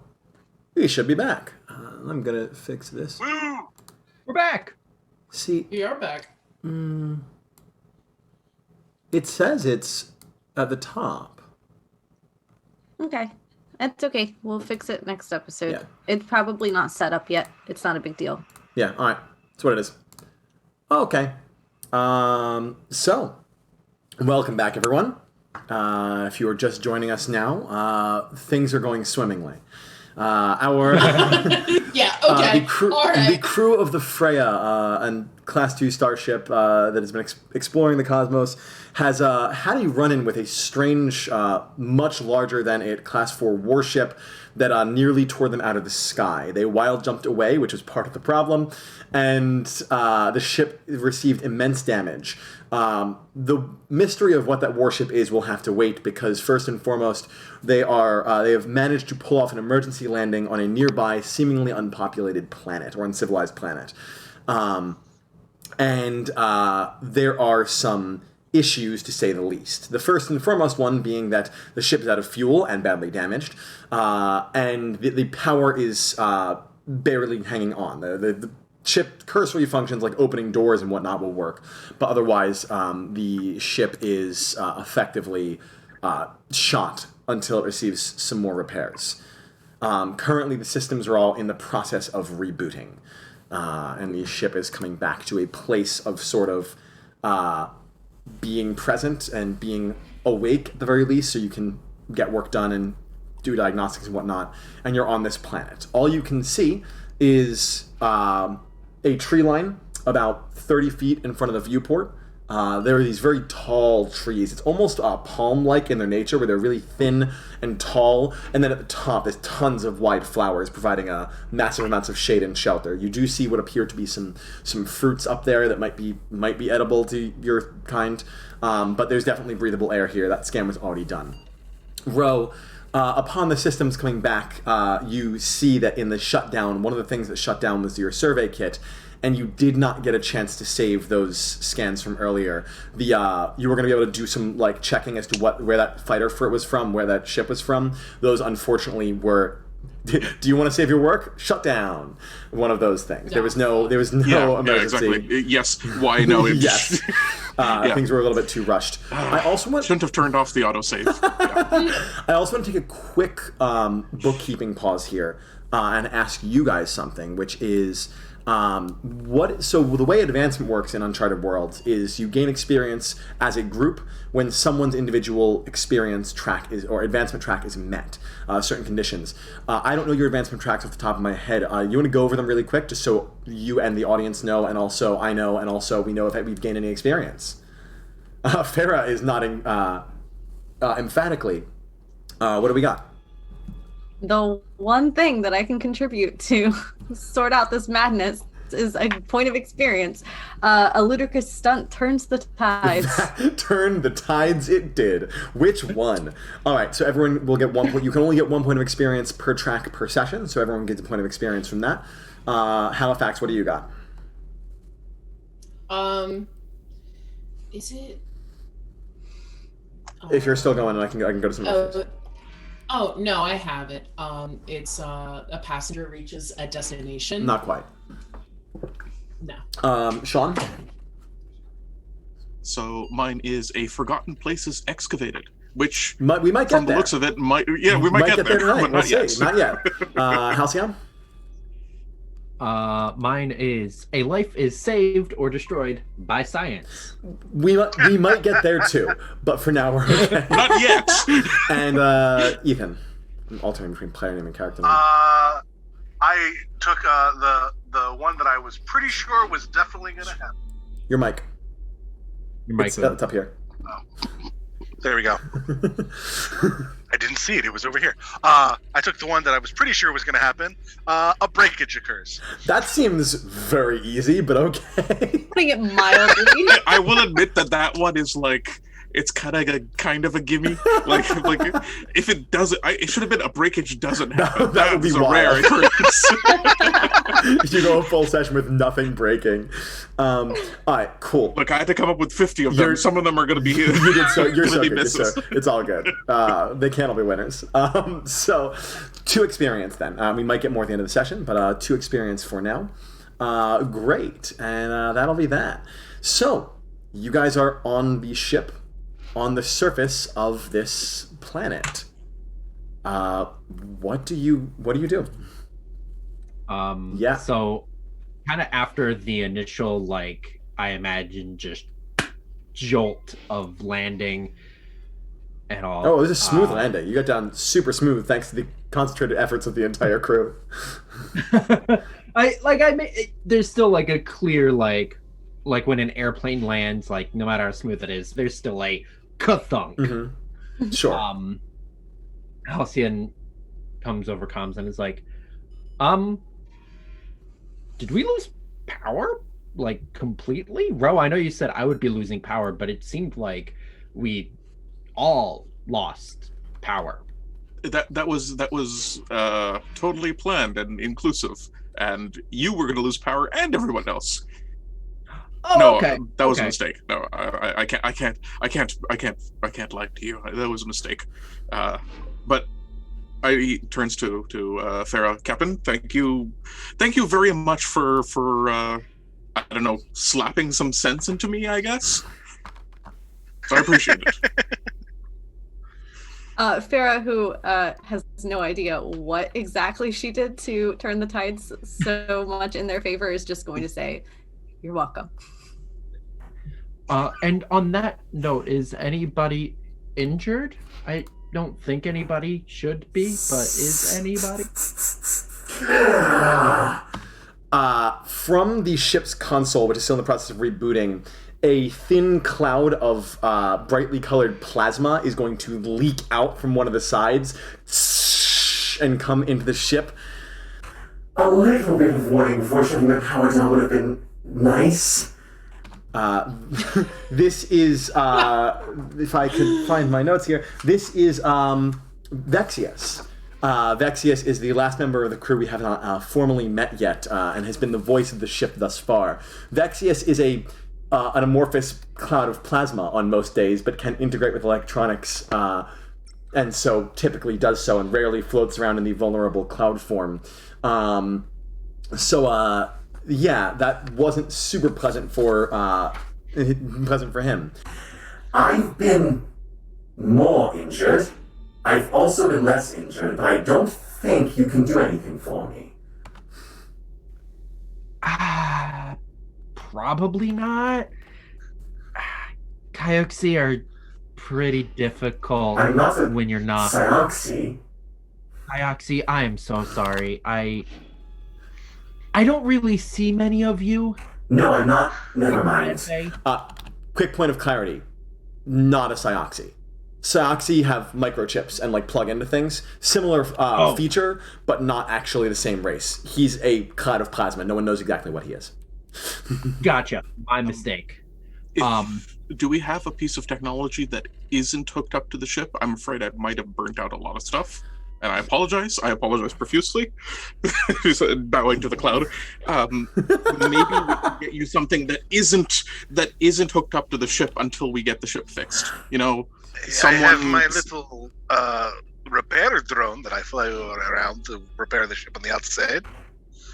Just somewhere to sit would be nice. I would appreciate that, Tom. You can come to the med bay. It's not fully powered up yet. The drone sounds lovely. Thank you, Talon. That's fair. And he's gonna follow Talon off to his drift through and go to his little drone. All right, so yeah, that's that. Merrick's gonna say, so uncharted planet, down ship. Don't tempt me with a good time, man. What are your orders, Captain? Yes. What's the plan? Can I make my roll now? Give orders first. What are you doing? What are you doing? Be the captain. Yeah, bro. I know you want to boldly go. We'll boldly go, I promise. I know. Should have Okay. speak freely, Captain. Yes, We need fuel. exactly. That's we need fuel, and also maybe if we can get something to I replenish. require resources to patch holes in ship. I think everybody is And- requiring replenishment of resources. Yes, and food, supplies, that kind of thing. Mhm. So Ye- I volunteer myself to go out there and scrounge, Captain. Uh, I think we can all do that together. Hugo. I think we've spent enough time working separately that working together from now on is probably the best course of action. Hugo throws his little cricket hand up and goes, I volunteer myself to stay on the ship and check out readings that come back to the ship as necessary. That's part of working together for you. Yes. Wonderful. Thank you, Captain. Hugo's going to scurry out and get to the science lab so he can receive anything Ro might send him. I am very curious to see what this jungle planet has to offer, and you know what they say about curiosity and cats. I think we should all carry light, but bring. Talon, do you have anything that can carry supplies back with any rolling drones or anything like that we can sort of? I have my little ship. Ha- It won't How- be able to carry too much, but it can carry some. Okay. That's probably the most efficient way. I would think. Unless if anybody else does anybody else have a land vehicle or anything like that? No, I'm afraid not. No. have my medevac ship, but I had to sell it a while back. Okay. So we would need to arm ourselves primitively, if that is something. Don't carry too many things, but defend yourself, and also some kind of survey equipment so we can see where we're going. I have got you covered. So while this is all happening, basically, Ro has been kind of walking back and forth in the background while all this is happening. And just every time that he appears, there's more packs and more straps and more bags on his back. And he just gets more and more enthusiastic about it. And he's putting on he doesn't have the pith hat, but it's the fish person equivalent of the goggles. It's oh yes, finally. Do you know how long I have been waiting to do this myself? I have read about it so often, never once stepped on an alien planet. Please let me be the first. Please let me be the first out. I want to put my foot down first. Ro, Please? would you like to lead this expedition? Yes, yes. So yes, you basically he's reverting to a child. It's just yeah. I will come up with you. You could be the first foot to ever. I make sure that you actually have a foot. First foot to actually step off onto this planet. It'll be right behind you. Merrick will take on the rear, and Why not let Ro name the planet while we're at it? Grumbling to himself and holstering his blade. What was that I again? didn't quite catch that. I said, let Ro name the planet while we're at it. Name the planet. Got it.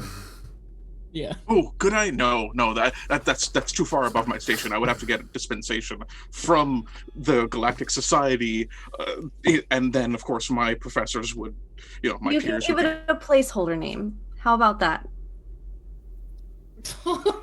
Just take it, Ro. Just take it. We shall call it Fortune. Roll World! We should Wait, call it Fortune's Landing.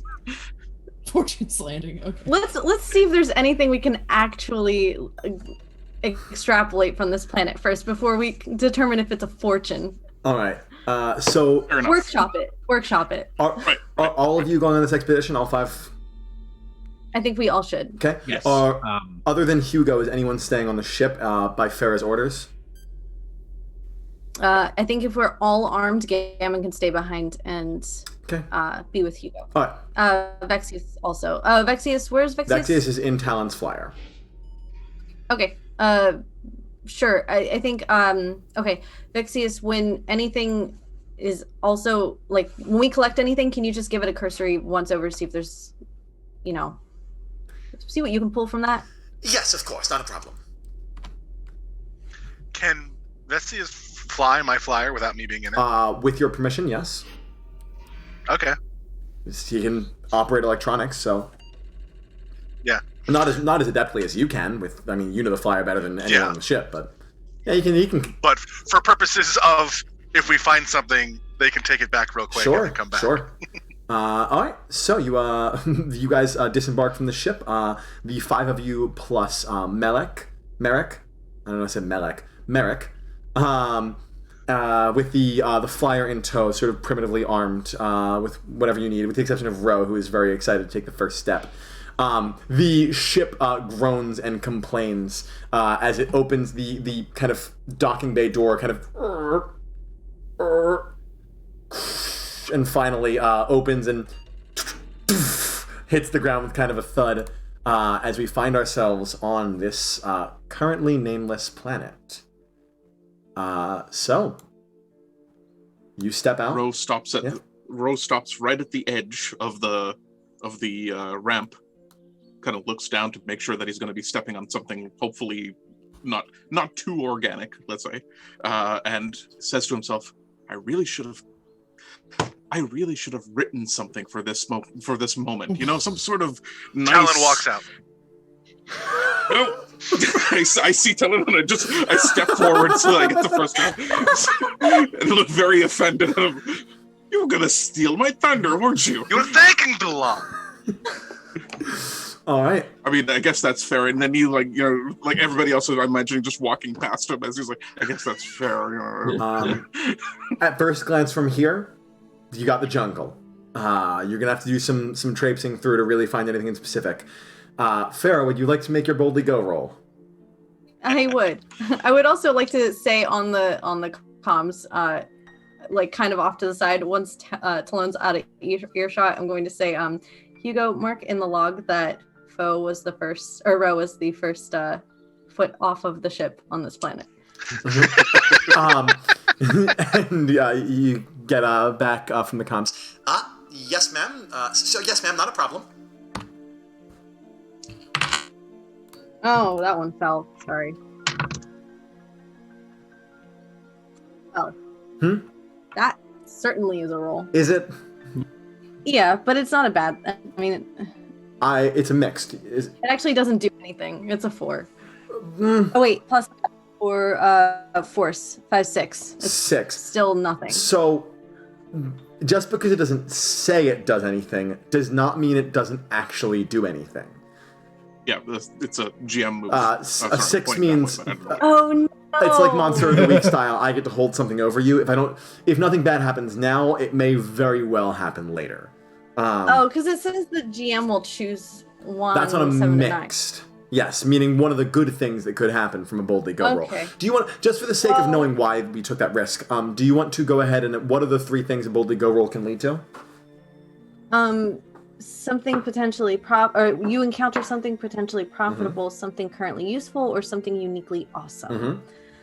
None of those. You may, I'm sure you'll still encounter something. Both from a storytelling and also game standpoint, it would make no sense for you to have crashed on, landed on an empty planet, but it will probably not be something that is immediately favorable. I will say that much, to say the very least. All I'm saying is that mutiny is totally acceptable. Phera Lark's been having a rough day. Doing my best. All right. Noted. So you guys begin to make your way out through the woods, and you start to. And I think I know exactly how I'm going to play this out. I know what the price is going to be. This is going to be great. You make your way through the jungle, and you find it's pretty thick. but it's not thick at all places. Ro, you take readings of things as you pass them. The bark, the trees here are doing their due diligence, providing breathable oxygen for the atmosphere, and the fruits appear to be fairly edible. A quick scan reveals them to be non-poisonous at the very least. So you've got. I was going to mention. Mm-hmm. Yeah, I have the survival skill as one of mine, so I can freely scrounge up food, water, medicine, and shelter, and class 0 melee weapons. So if you need a stick with a sharp stone at the end of it, I'm your guy. That's perfect. Yeah, so that's awesome. I'm glad I was going to make you roll anyway, but I'm so glad that fits nicely. So you can absolutely. Yeah, so basically, that. I don't need to roll for those kind of things. Fantastic. So you start seeing where those things are going to come from. You start eyeing the sap on the trees that'll be that can be used as an adhesive and things such as that. And you guys are all sort of making your way through when you hear these sort of what sounds like a wire snapping. And a good portion of the ground gives.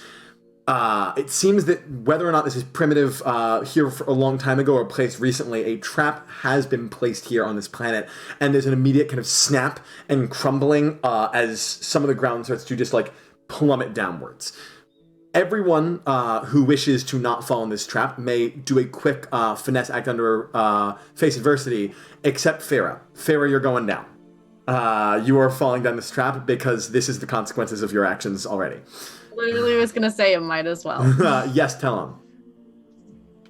Can I just quickly change gravity so I land on the side of the trap? Like if it's a pit or something? I'll give you advantage, but yes. That's your method of avoiding it, yes. Rel? I'm going to impose disadvantage on myself because there's no way that I would have seen that one coming. Like, I am looking up at, like, trees and, like... Sure, go for it. This is... If I succeed this, it will be pure blind luck. We love blind luck. What stat is this? This is finesse, I believe I said. Yes. What did finesse used to be? I forget. Physique. Metal. Metal? Physique, right? We kept metal and we changed physique. Metal became force. Physique became finesse. Yep. Got it. Oh, ooh. I changed these. Need to change these then. I thought it was the opposite. Oh, if it was the opposite, feel free to switch around. That's fine. 10? Great. Okay. 10's great. We love 10s. That would be... Got a 6. Okay. Really? I rolled a 7, but because I have -1 finesse, I'm also at a 6. This is going so well. It's okay. I rolled 3 5s. All right. With the advantage. And Halifax, what did you get again? Me? Yeah. I got 10. Okay. So, I think when this hits, it's just mostly due to proximity, some of it's luck. Talon, you very quickly manage to stick to the side. You actually manage to stick to a tree as you gravity whisks you to one side, and the rest of you just sort of like back up a little bit. Halcyon, Ro, and Phera go down as you start tumbling down into this trap. It is not like a spike pit. It was like a faux sort of, it's like a tunnel sort of a place. You don't know where it is leading, but it is taking you downwards, and it's taking you downwards pretty hard. It's going to batter and bruise you up pretty badly. You're all going to take one minor injury. If you already had a minor injury, that is a major injury. Halcyon, I believe that includes you, yes? Actually, go ahead and brace for impact. We can roll for this. There's no reason to just imply an injury automatically. So add your armor. Everyone I believe has 1 armor because of Phera. Phera got +1 shielded uniforms for the whole crew.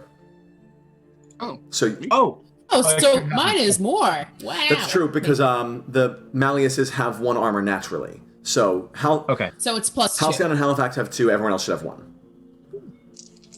So a 10. 10's good. That means you will not take that minor injury. 5. I am going to land straight on my head. Yeah, well, not actually your head, but I will let you choose a limb. I believe, and you need to help me out here because can a major injury imply a broken bone? Yes. So I will let you tell me which of your bones breaks. Probably not your skull. Yeah, I'm gonna go for let's not hurt myself too much this time.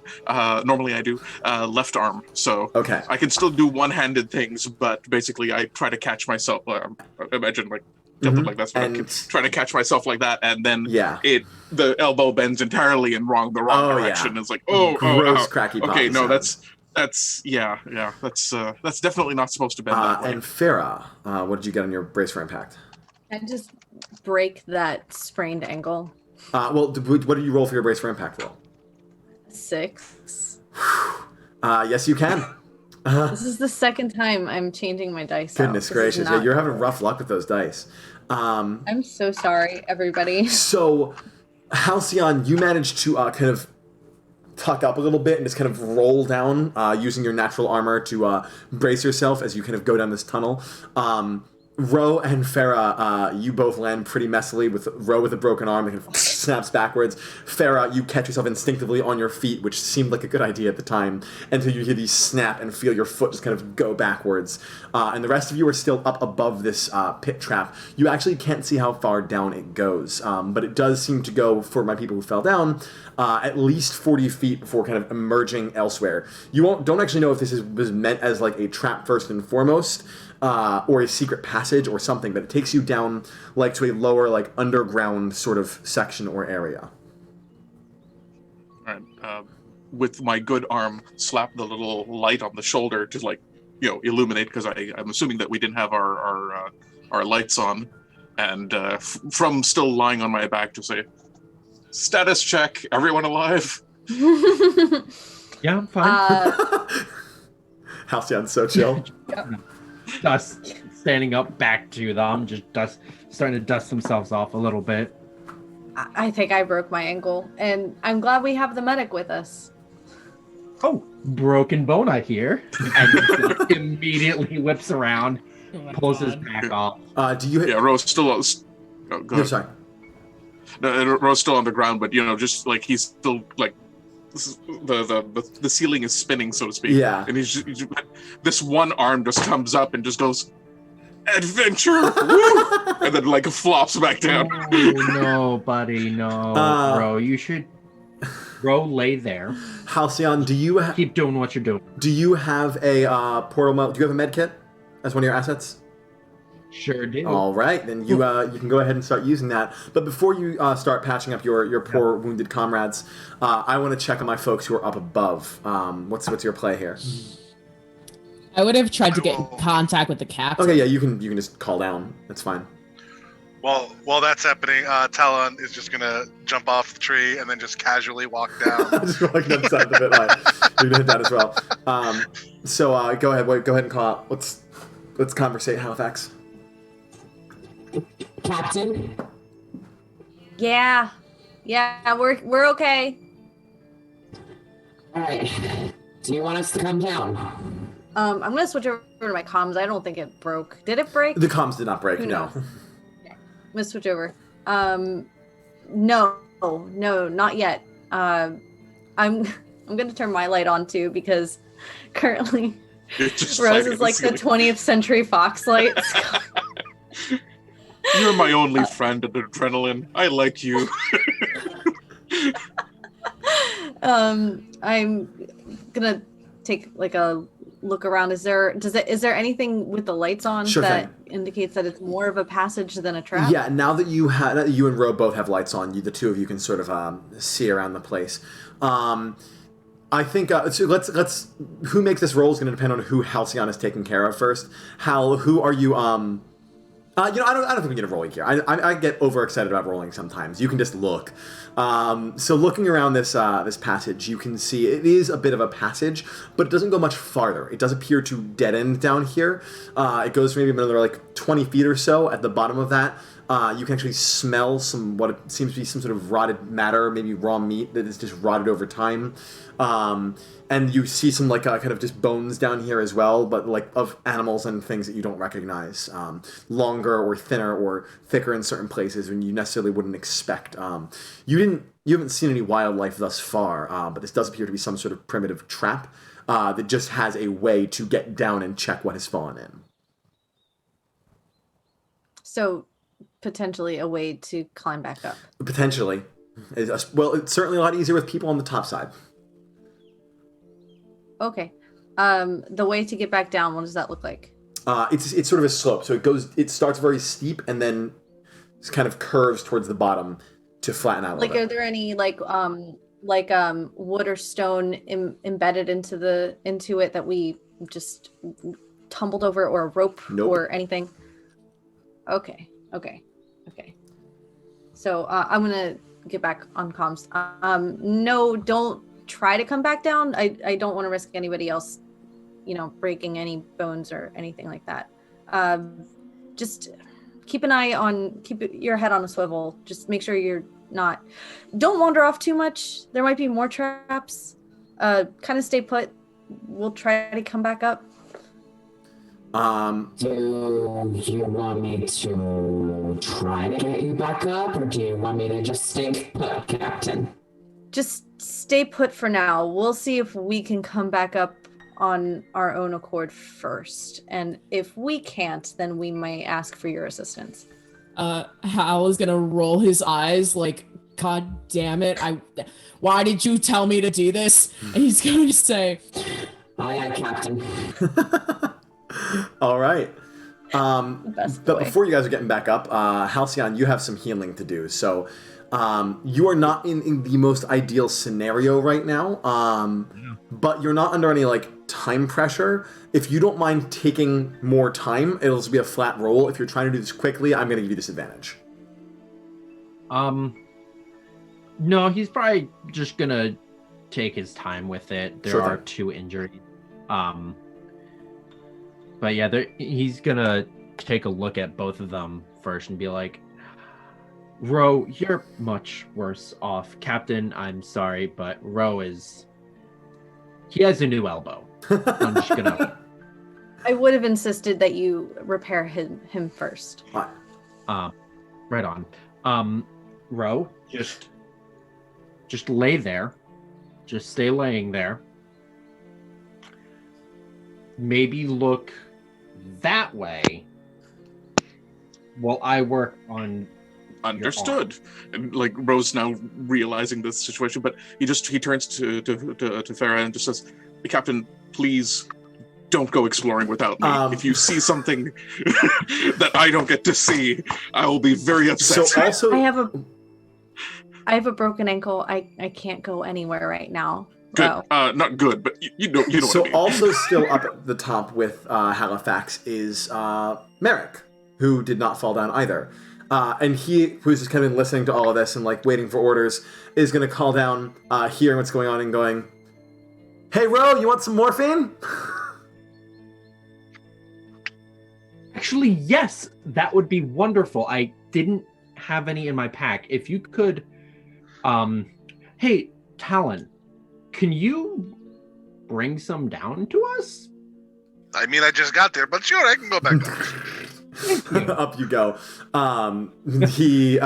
Merrick reaches into his coat pocket where he had stashed a couple of these things of morphine from when he was looking at the medical supplies, and he's going to hand them over to Talon. And I will run back down. Okay. So while Halcyon is doing this, it's you and I really have to sit that guy down and teach him how to be a proper drug dealer. He's terrible at this. You don't just say, hey, you want some... Along those lines, Dewitt's going to turn to Merrick and he's going to say, are we going to have a problem here? Because this seems like a problem. I guess... What? What kind of problem? We're in survival mode. And you decided to bring morphine with you. Technically, made the decision to bring morphine before the ship landed, so... Roll his eyes. turn off the neuromask and just crosses. Your neuromask powers down. Man, Malleus give the best silent treatment, he says.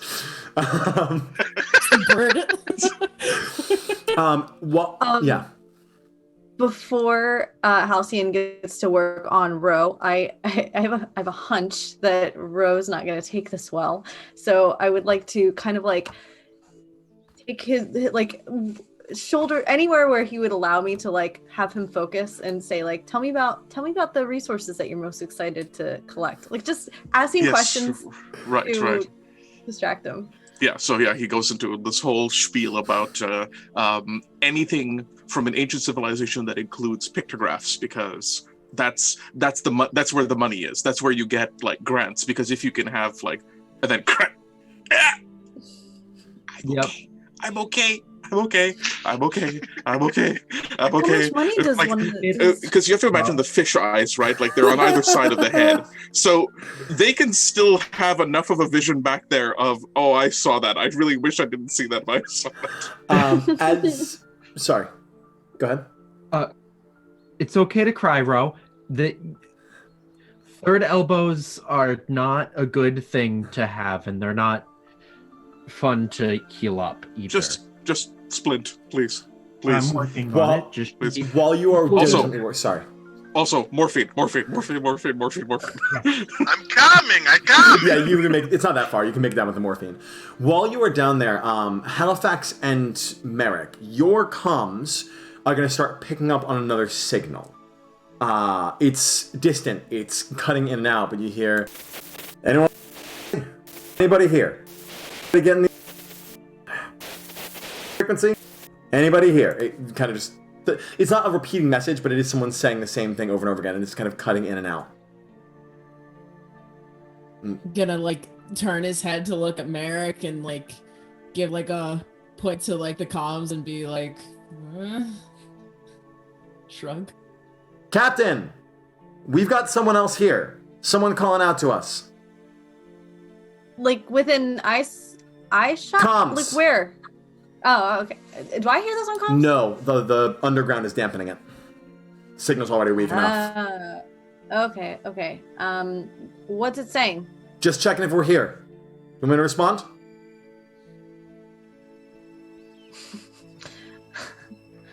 Really not looking forward to making a decision about this again. I'm assuming that Halcyon and Ro also heard that. I'm going to say, Ro, what kinds of life did you say could be on this planet? Please tell me. You said that the nice kinds of life could be on this planet. You're muted. I'm muted. No idea. First time here. The only thing I could tell is that there were no signals at the time. So whoever's sending that signal probably spotted us or detected our signals. So, and to be fair, the good kind of life, bad kind of life is all subjective. Yes, in my professional medical opinion, we shouldn't reply until both of you are patched up. And Ro, you're about as good as I can get you. You might want to remove some of your packs, at least for the time being. You don't want to put any additional weight on your shoulder or your arm. Whoa there, buddy. What'd you roll? I rolled 5 and a 6 plus. Oh my god! Jesus! Yeah, crushing. He's a medic. Crushing it. I believe that is going to reduce the severity of the wound.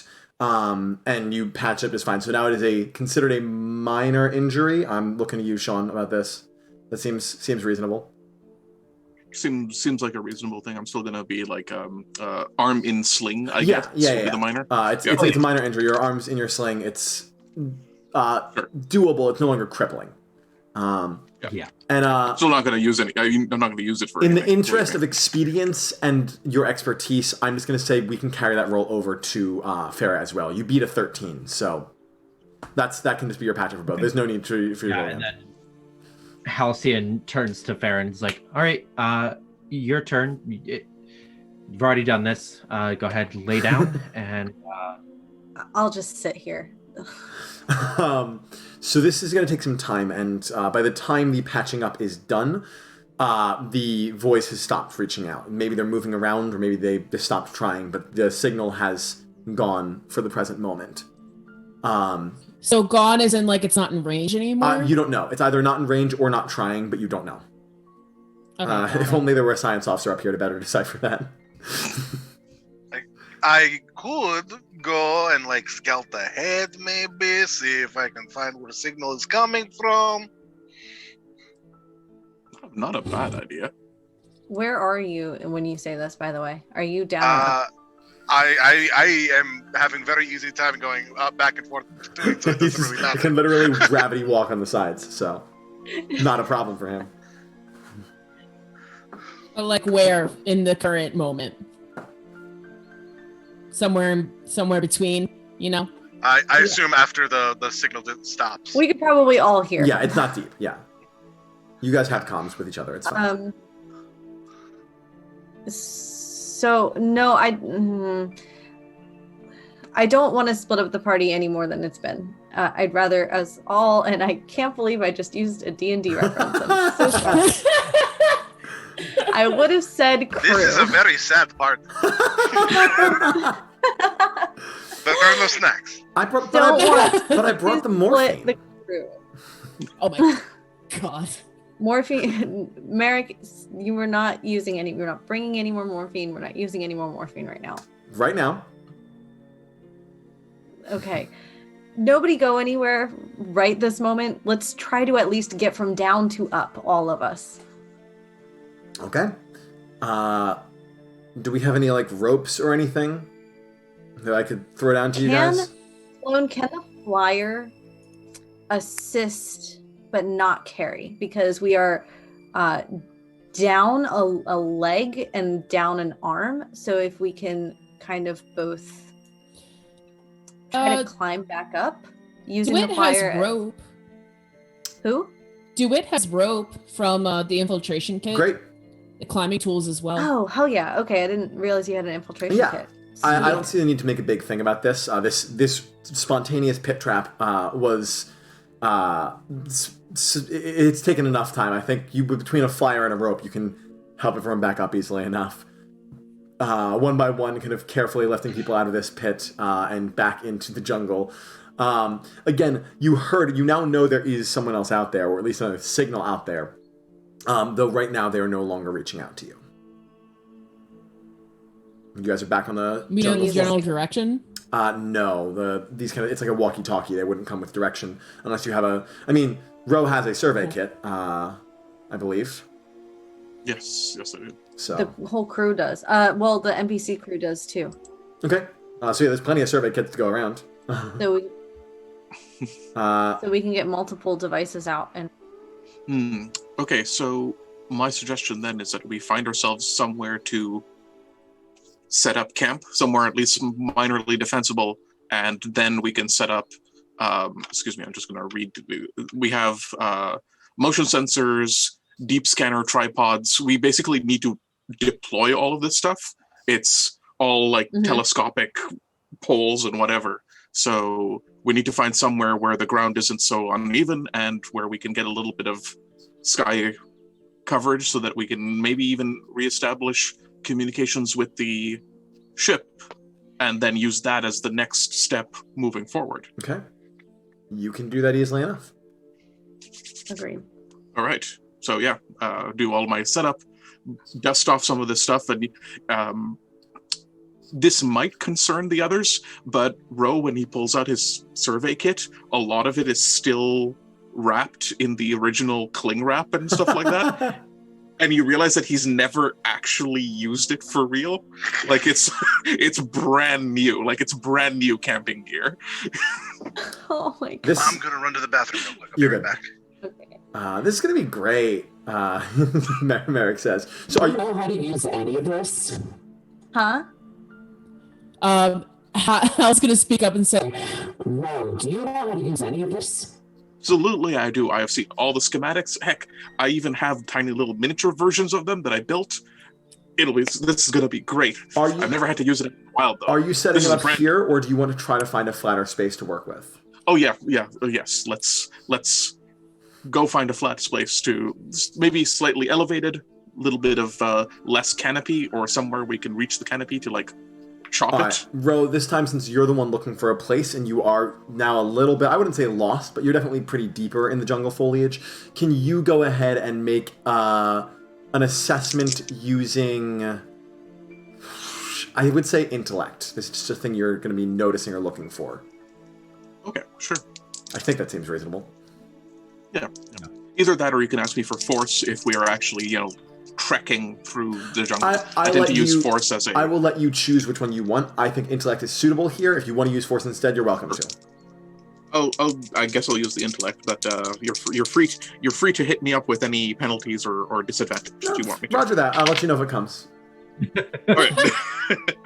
So that is a 6 and 2. That's 8 plus 2, 10. Very nice. All right. So you did get the cursory readings of this planet from the sky. You actually pulled up that little 3D telemetry map and everything, and you used that to kind of estimate where some other things might be. And you found in that there were some places where the trees were higher, which leads you to believe that either there is a place that those trees grew more because it's just like untouched, or quite the opposite, where the land is higher and maybe something was built there. So you head kind of based on where you landed, assuming roughly where one would be. And after about another 15 minutes or so of travel, you do actually see through the trees what appears to be some of those old civilization constructions I was telling you about. It has a bit of a limestone temple kind of a feel to it. You can see through the trees that happening. You also see, as you walk, just a quick side note, that one of these trees, as you walk, has been marked with an X. I don't mean marked like drawn, I mean carved, and it's pretty deep, too. It's about 5 feet up. There's an X just like about 3 inches deep with each cut into this tree.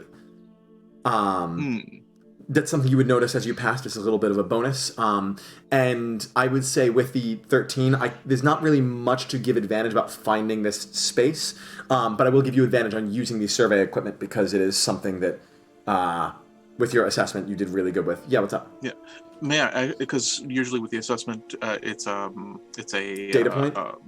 Data point, right? And with the education, as I'm walking through, I am basically expounding on the patterns that I had noticed from the sky and now seeing them from the ground, realizing that these are all, I was going to say man-made, but like, what would be the equivalent of man-made? Anyway, these are all like artificial structures then, which means that we probably have a lot more of them to deal with. But here are the rough outlines that we can see as we were coming down. So I'm guessing that if we get lost again, I'll be able to use this data point to find my way. Yeah, I'm gonna. Would that be cool? Absolutely. Any more navigation you have to do on the planet, then anywhere else you have to get, you can now do so with advantage. Right. Cool. Love that. Right. To basically use these structures. Also, remember, I have education. One of you can use my data point instead of me. If you get lost, talk to me and I can lead you. So you're just talking their ears off and you just go like, oh my gosh, I've noticed this, and they're like pointing out all the stuff that you picked up on from the ship and putting. Yeah, I'm doing the tour guide now of like, to your left we see this ancient structure here, and now isn't this interesting? As for the structure you are seeing, it does appear to be at least partially buried, but as you push through the trees to get to it, it is almost exactly what you need. It's kind of curves, the walls curve up almost to be a little pyramid-like, but after like a quick 8-foot hop up that, it does flatten out into a rooftop. So if you clamber up there, you can set up your stuff no problem. Yeah. Very nice. Before you go, Ro, I want to... You're going to hate me. Because my NPC crew has a survey kit also, and Merrick is the only one here besides Vaxius. I'm gonna say, I know you just lost a lot of your research and a lot of your experiments, and I'm gonna send Merrick with you to help you with the survey kit, not because I don't believe that you can't use something you haven't used before. I very much encourage that, but just because I think that having an extra set of eyes would kind of alleviate some of that stress for you. Would that be okay? Of course, absolutely. I am happy to have somebody to help me out and to, hold things straight so that we can get proper readings and everything like that. Absolutely. He's no Hugo, but he'll. Well, who is? I mean, Hugo's a class above. Please. I aspire to be a Hugo one day. And I'm going to look at Merrick and I'm going to say, Rose, your boss now. Merrick goes, you got it. Turns to you. Sir? Ooh, how nice. All right, come on, let's go. And, you can tell, Rose now actually trying to act like he expects explorers to act. The big kind of striding like this with, big steps forward and that kind of thing. It's because this is the first time that he's been on an alien planet. This is cool. Mm-hmm. Merrick is going to do a quick parkour, run up the side, cling to the edge, and pull himself up, and then turn around and go, Dewitt, you got that rope still? Yeah. Can I use it to help our poor injured science officer up this mysterious hill? I mean, you can be more polite about it. I asked if you had a rope. I do have a rope. May I please borrow it? Yes, you may. Cool. Ro is just basically looking back and forward between this ping pong match of Not like we're exploring it. Not up. like we're in danger of exploring an alien planet or anything. No rush. It's fine. Don't worry, Merrick. You've got morphine. he sort of laughs it off and helps Ro up with the rope. What are the rest of you doing? I'll get to Ro and Merrick in a second. What are the rest of you? Are you just waiting, or are you doing anything else around this structure? The structure itself is pretty. An idea. It's pretty big. It probably goes about 120 feet in all directions. Talon, what's your idea? Well, less for the structure and more of something I can do to alleviate some stuff. So it's Captain Phera's ankle that is messed up, right? Her leg. Can I walk close next to her and use my gravity powers to make it so less pressure is being put on that leg? That's really cool. Yeah. Yes. Yeah, I love that. It's like the equivalent of having a shoulder to lean on, I guess, right? It's the classy version of a shoulder to lean. That's great. I think every time, if that's the case, and we're doing that whole thing, every time Rose stopped to explain something or educate us on something, I went down to pay to loan and scritches. Just a cat. Okay. So are you doing anything? Or are you just chilling there and waiting for Ro to do his business? Halcyon would just kind of wander briefly around the structure. Okay. Just to kind of look at it. Yeah. Halcyon, you take a quick lap around the structure. You do see there is a point in time where you can see most of it is just plain kind of limestone look to it, but one side actually has some engravings. Again, this does appear to be mostly buried, but you can see the top of an archway or something that is either a painting or a drawing or the actual door to this place that's covered. If there ever were a way in, this would be it. And as you're kind of making this kind of quick circle around, you're going to hear in the jungle behind you, kind of hear a quick rustle in the leaves behind you. He turns around and just has a hand on his scalpel knife. You grab a little scalpel and turn. Taking a quick glance behind you, you don't see any sign of any person or creature. What you do see is a 3-inch deep X carved into the nearest tree of the tree line. Was it there beforehand? Ooh, you weren't paying that close attention. You do not know. He would go up and look at it. You can. Does it look fresh?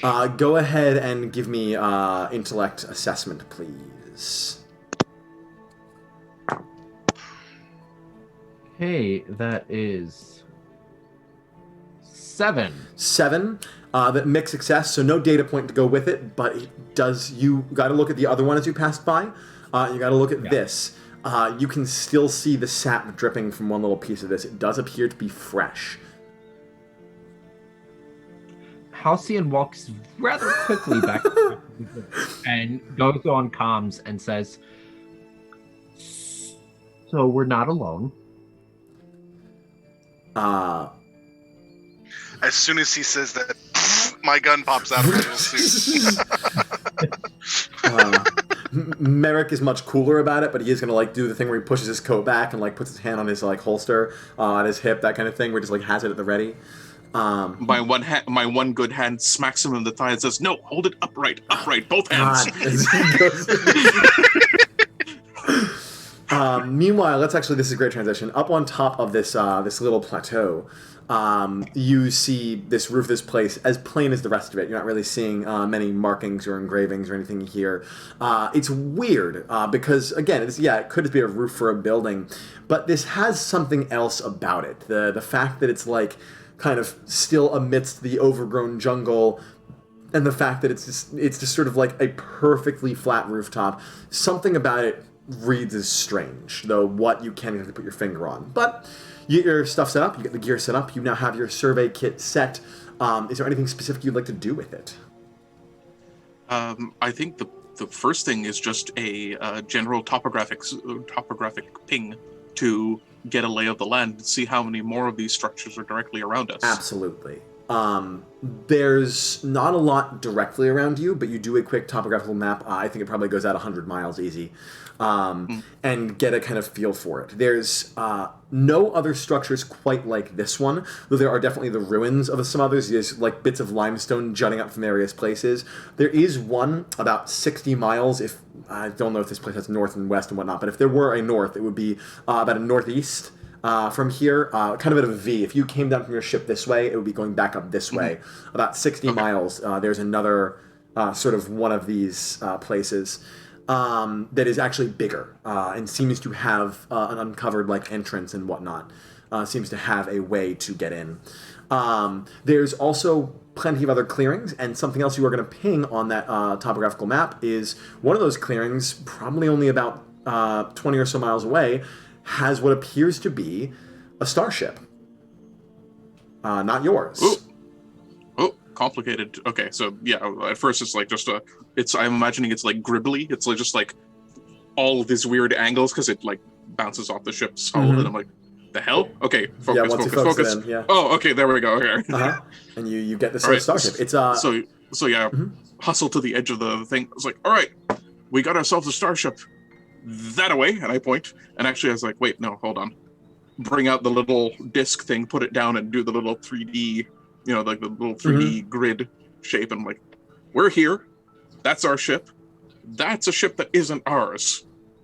And there's other interesting stuff to me over there, but that ship is probably interesting to you.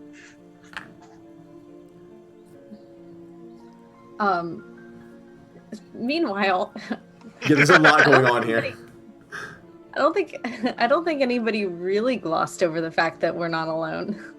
Oh, I wasn't paying attention to that at all. Glossed over it. I had there was topography to be had, man. Okay, so my is on my plasma pistol while I entertain Ro, because now I have to make sure that if we aren't alone, that they don't know that we know.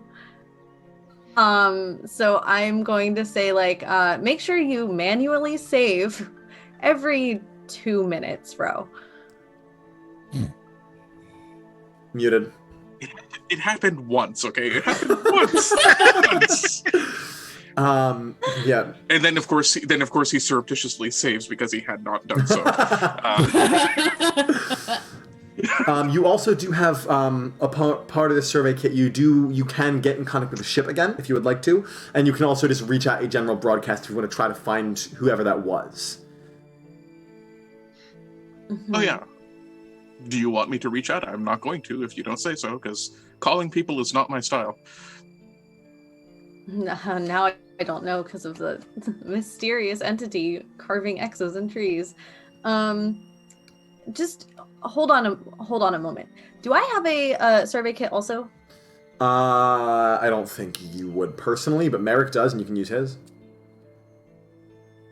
But Merrick's is up there now, right? Yeah, he's kind of helping out. With or is mine, it not with? Yeah. Okay. Okay, I'm gonna go wherever I was. I'm gonna go to the base of that hill that you both are climbing, and I'm going to still hand on the gun, and I'm gonna say, Merrick, toss down the infrared tracer? Yeah, sure. I need to. I'm gonna just, but I'm doing it super low key. Yeah. So he's super low key. Tosses you. It's actually a pretty heavy kind of implement. It's meant to be kind of stationed. It's kind of on like a tripod. But he lowers it to you carefully using Dewitt's rope. I look over. Dewitt, is it cool if I keep using your rope, please and thank you? He's not gonna humor that with an answer. Yeah. He lowers it down. I'm gonna look at Halcyon and kind of like, without speaking, try to gauge where he made that determination. So you're looking for life signs again? Yes, immediate. Because before I decide if we're gonna call out to anybody, I want to make sure that there's nobody around. Okay. Like immediately that I'm not aware of. Give me an assessment with expertise or intellect. No, this is gonna be intellect. Okay. Is there any way that Hal can help out at all since he's the one showing me where I'm going? Let's roll first and see if he needs to get involved. Okay. What is it? With what? Intellect. Is that a failure again? So Hal, seeing that Goodness gracious. Our fair captain, my captain, is pointing the tracker in the direction we just came from. No, Captain, it was over there.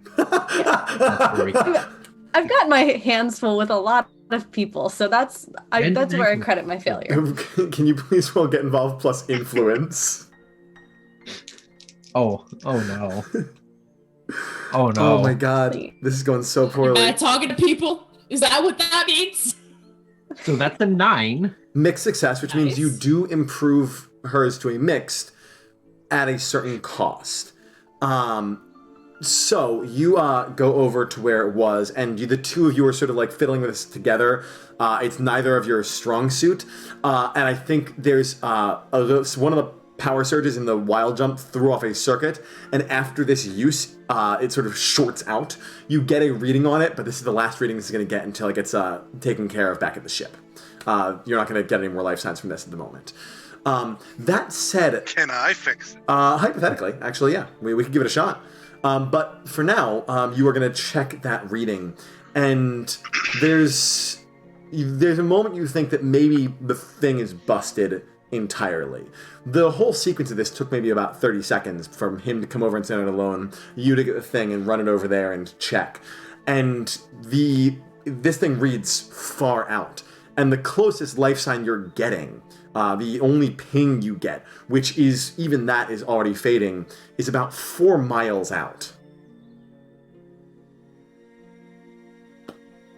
Okay. I'm going to super cash lean towards Halcyon because I believe every word he said. What exactly makes you think we're not alone? So I was on the other side of the mound, hill thing, that thing, and I was looking at this cool archway that's like half buried in there. Yes. Could just be like a stone thing, or a way in. We don't know yet. And I heard this like rustle noise. Okay. Behind me. And I turned around and there was an X carved into the tree. I'm 90% certain it wasn't there beforehand because when I walked over to look at it, it was still dripping with sap. And every tree that I've ever known doesn't leak sap for days and days and days and days and days. It's kind of a, hours kind of thing. Is it like the tree we passed with the X in? Yeah. Same X, fresh. Fresh. You can literally see it. You guys can go look at it if you would like. I'd rather not. Okay, fair enough. I believe it. I don't want to die. That's my main goal. Survive the first session. How long were you not looking at tree? Sorry, in chat I just wrote, as a Canadian surrounded by maple trees, that's not always true. This is the most Canadian horror we're gonna get. Yes. Very tasty, sweet horror. But it's actually very timely because the next thing I was gonna do was comms over to Ro to say, while I'm kind of like looking at Halcyon, saying, what can you refresh my memory of what you believe those X's in the trees were before? Oh, I did mention them. That's a good point. I was more focused on the buildings here. Allow me to come down and check. So, Yeah, yes. Ro comes to the edge. Yeah, what? I don't think I have any theories. Not as of yet. Not standing theories. There's not any scans you've done that have picked anything up. You haven't done any specific scans of this. I mean, you have the survey kit set up. There's one right there. You could give it a better look. All right. Well, actually, so you said that it's like kind of pyramidal. The platform you're on. Yes. Yes. Yep. Okay. So, Ro then sits down and scoots himself off the edge as he slides down. Yep. Walks over. He's still got his one arm in a sling, and now he's using basically now the sling is filled with extra bits. Because I mean, hey, it's a pouch now, right? No, that's not how this works. It's useful. Immediately stops you and it's like, no, we need to get these things out. If there's any extra weight on your arm, it will stay broken or at a crooked angle. I trust your expertise. Official nod. Good. So go up and do the thing that everyone was going to do, which is face the sap. Yeah, you already knew this about the sap at the very least. The sap itself is fine, and whatever did this to the tree did not hamper the sap's flavor in any way. It's not like maple syrup, but it's fine. It's sap. It serves its purpose. As for what caused this, there's not really any markings left over. There's just the mark. It's too wide to be a knife. It's too precise to be an axe. It doesn't seem like any sort of man-made tool, especially not if it happened quickly. It didn't leave any splinters on either end to indicate digging in and raking across. I'll grant you that. I'll grant you that without a roll. I would say that they both directions seem to be a downward kind of slash, so there would be some splinters coming off the bottom edges in the downward direction. I'll give you that. Yes. All right, let's do the little super close up and then the shift, the blur shift between my eye and the splinters coming off, and little tweezers come in and Okay, if I may, I am going to use my deduction power. I'm waiting for this one. Who or what? I can ask a question, and the GM answers honestly. Oh, I have the same thing. Nice. Double deductions. Nice. Who or what caused this? Okay. You have to answer honestly. I certainly do. Zorro. So there's no roll for this. You just ask and I answer. I get one question per session. Per session. Where it's just nice per session. I can just ask this question. All right. That's it. Fair enough. Zorro, but spelled with an X. You work for the Galactic. What's it called? The Galactic Society, which is Society. Society of the educated and science. Ro, for the same reason you don't like staring out into the endless void of space is also why you're so excited to explore it. Because you know that there are things out there that defy comprehension, and you took a fascination to these in your studies. There are things that some people view as myths and some people view as just children's stories, and you know better. You know that these stories come from places, so you researched them. You researched every single one you could. And you think, based on what little you know, that this thing is clearly very, very quick, that you got from the scan that was just done, that this thing is clearly intelligent enough to leave markings on things without just taking trees down, is strong enough to carve like very precise shapes into trees. You are nearly certain, and there's a certain fear that comes with this, that this is a very specific lore from the Opal sector that you read once. And you are in the Opal sector, so that does add up. But there is something in the Opal sector known as the Pain Ra. Now, no one's ever seen one. Hi, Opal friends. You already know this lore. No one's ever seen... Shh, let me do this. No one has ever seen one. There's no proof that they ever really existed. But this fits. The Pain Ra are apparently the most dangerous natural predator in the known universe. They can move like lightning, and they can actually organically jump through space. They can do like interstellar travel biologically, which makes them very dangerous. They can track you just by touching you. They have been known to, or told to, rip starships out of the void. They are the kind of thing that you do not... I mean, it's a boogeyman. It's a the interstellar boogeyman. It's a horror story.